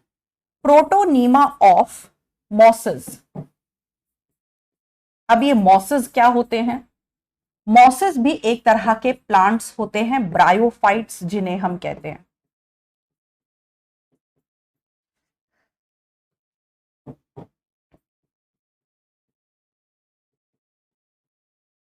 तो ये हम आगे जाके प्लांट किंगडम में पढ़ेंगे बेटा, कि प्लांट्स भी कई तरह के होते हैं, algae, bryophytes, pteridophytes, gymnosperms, angiosperms, ये सारे प्लांट्स हैं। तो मॉसेस जो होते हैं, मॉसेस वो भी एक तरह के प्लांट्स होते हैं, ब्रायोफाइट्स होते हैं। उनकी लाइफ साइकिल में एक बॉडी बनती है जिस बॉडी को हम प्रोटोनीमा कहते हैं। जब हम मॉसेस की लाइफ साइकिल पढ़ेंगे तो हम जानेंगे कि उनकी लाइफ साइकिल में एक बॉडी बनती है जो जमीन पे चपटी पड़ी रहती है हरे रंग की, उस बॉडी को हम प्रोटोनीमा कहते हैं। और इस प्रोटोनीमा में फ्रैगमेंटेशन से रिप्रोडक्शन होता है। तीनों एग्जाम्पल समझ में आ गए? फ्रैगमेंटेशन के ये तीनों ही एग्जाम्पल इंपॉर्टेंट हैं। ओके, फ्रैगमेंटेशन आपको अक्सर प्लांट्स में देखने को मिलता है। कहां कहां? सबसे पहले example multicellular filamentous green algae, दूसरा मल्टीसेलुलर फंजाई जैसे राइजोपस, और ब्रायोफाइट्स में, मॉसेस में उनकी लाइफ साइकिल में एक बॉडी बनती है जिसे हम प्रोटोनीमा कहते हैं। उसमें ये क्या होता है इसकी डिटेल प्लांट किंगडम में समझेंगे। ये तीनों एग्जाम्पल्स पे क्वेश्चन आता है। Clear?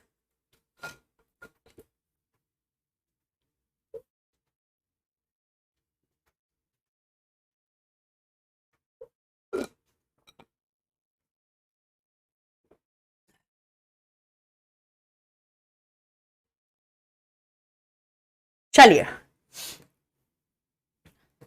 now the last way of asexual reproduction is sporulation. स्पोर्युलेशन का मतलब होता है formation of asexual spores, formation of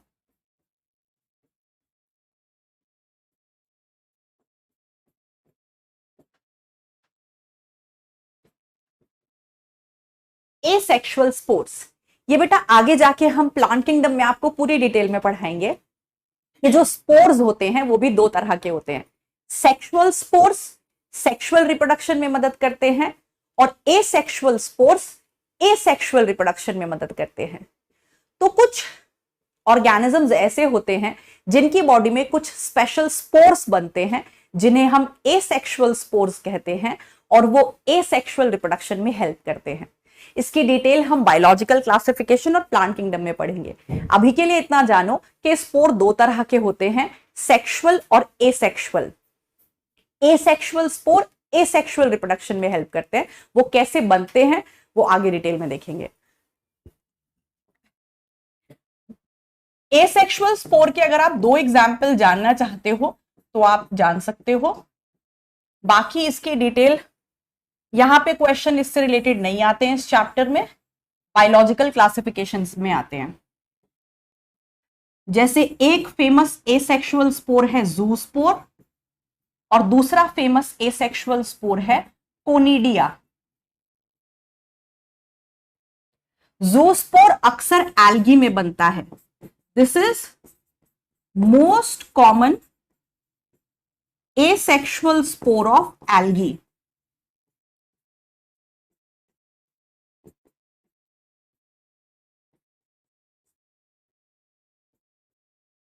वहीं जो कोनिडिया है, this is most common asexual spore of fungi.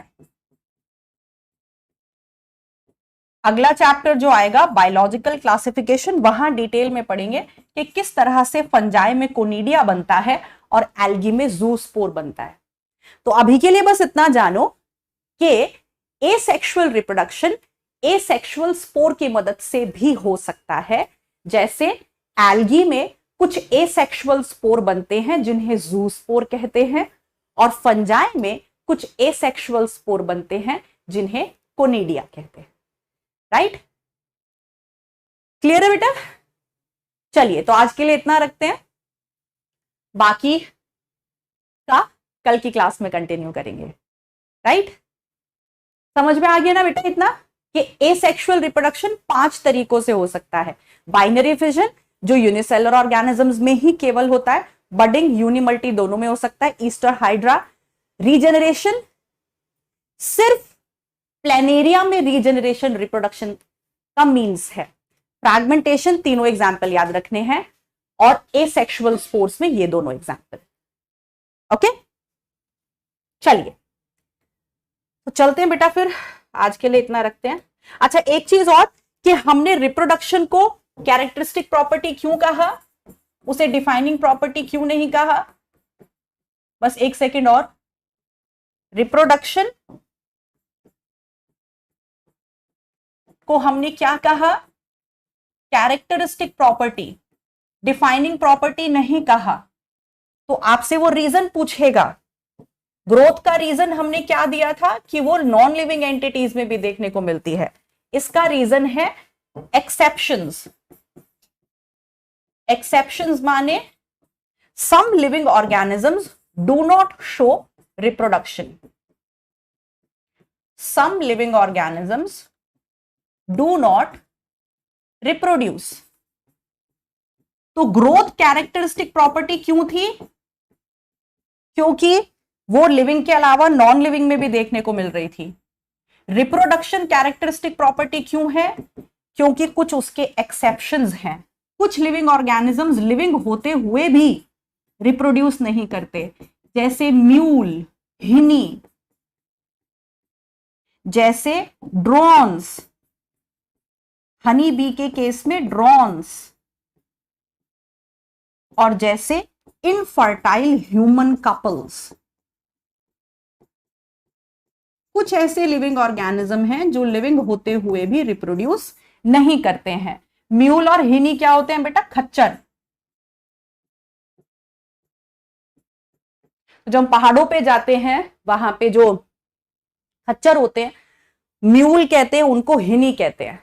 अगर माँ जो है वो डोंकी होती है और फादर हॉर्स होता है तो वो म्यूल होता है, लेकिन अगर फादर हॉर्स होता है और माँ डोंकी होती है तो हिनी होता है। दोनों खच्चर ही होते हैं, म्यूल और हिनी। ये लिविंग होते हुए भी रिप्रोड्यूस नहीं कर सकते। फिर ओ सॉरी, गलत लिख दिया बेटा, सॉरी, ड्रोन लिख दिया मैंने, वर्कर बी लिखना था मुझे, सॉरी सॉरी, इसको ठीक कर लेना बेटा। यहां पर होगा worker be in honey bee. आपने ये जाना होगा, पता होगा आपको कि जो हनी बी होती है, मधुमक्खी जो होती है, उसमें 3 तरह की वो वैरायटी देखने को मिलती है। एक तो पूरे छत्ते की रानी होती है, जैसे क्वीन कहते हैं, वो रिप्रोड्यूस कर सकती है। फिर जो मेल्स होते हैं उन्हें ड्रोन्स कहते हैं, वो रिप्रोड्यूस कर सकते हैं। लेकिन कुछ ऐसी हनी बी होती है जो पूरे छत्ते की रक्षा करती हैं, जिन्हें वर्कर बी कहते हैं। तो जो हनी बी में वर्कर बी होती हैं वो रिप्रोड्यूस नहीं कर सकती, वो स्टराइल होती हैं। ऐसे ही बहुत सारे ह्यूमंस ऐसे होते हैं, बहुत सारी लेडीज ऐसी होती हैं, बहुत सारे जेंट्स ऐसे होते हैं जो रिप्रोड्यूस नहीं कर पाते। तो ये सब लिविंग होते हुए भी रिप्रोड्यूस नहीं कर पाते, इसीलिए रिप्रोडक्शन एक कैरेक्टरिस्टिक प्रॉपर्टी है, डिफाइनिंग नहीं। चलिए तो आज के लिए इतना रखते हैं, मिलते हैं कल की क्लास में। कल हम डिस्कस करेंगे metabolism, cellular organisation and consciousness. आज की डीपीपी सॉल्व कर लेना बेटा अच्छे से। इसका जो डीपीपी का सोल्यूशन होगा वो अगली क्लास में मैं ही आपको दूंगी। तो आज की क्लास में जो आपको डीपीपी क्विज फॉर्म में मिलेगी वो अच्छे से सॉल्व कर लेना, और डीपीपी सोल्यूशन अब आपको आपकी मैम ही देंगी जो एकदम करेक्ट होगा। राइट, चलिए तो फिर मिलते हैं कल की क्लास में। गुड नाइट, तब तक के लिए खुश रहो, मस्त रहो, बिंदास रहो, अपना ध्यान रखो, हंसते खेलते रहो और पढ़ाई करते रहो। Bye, good night, love you all.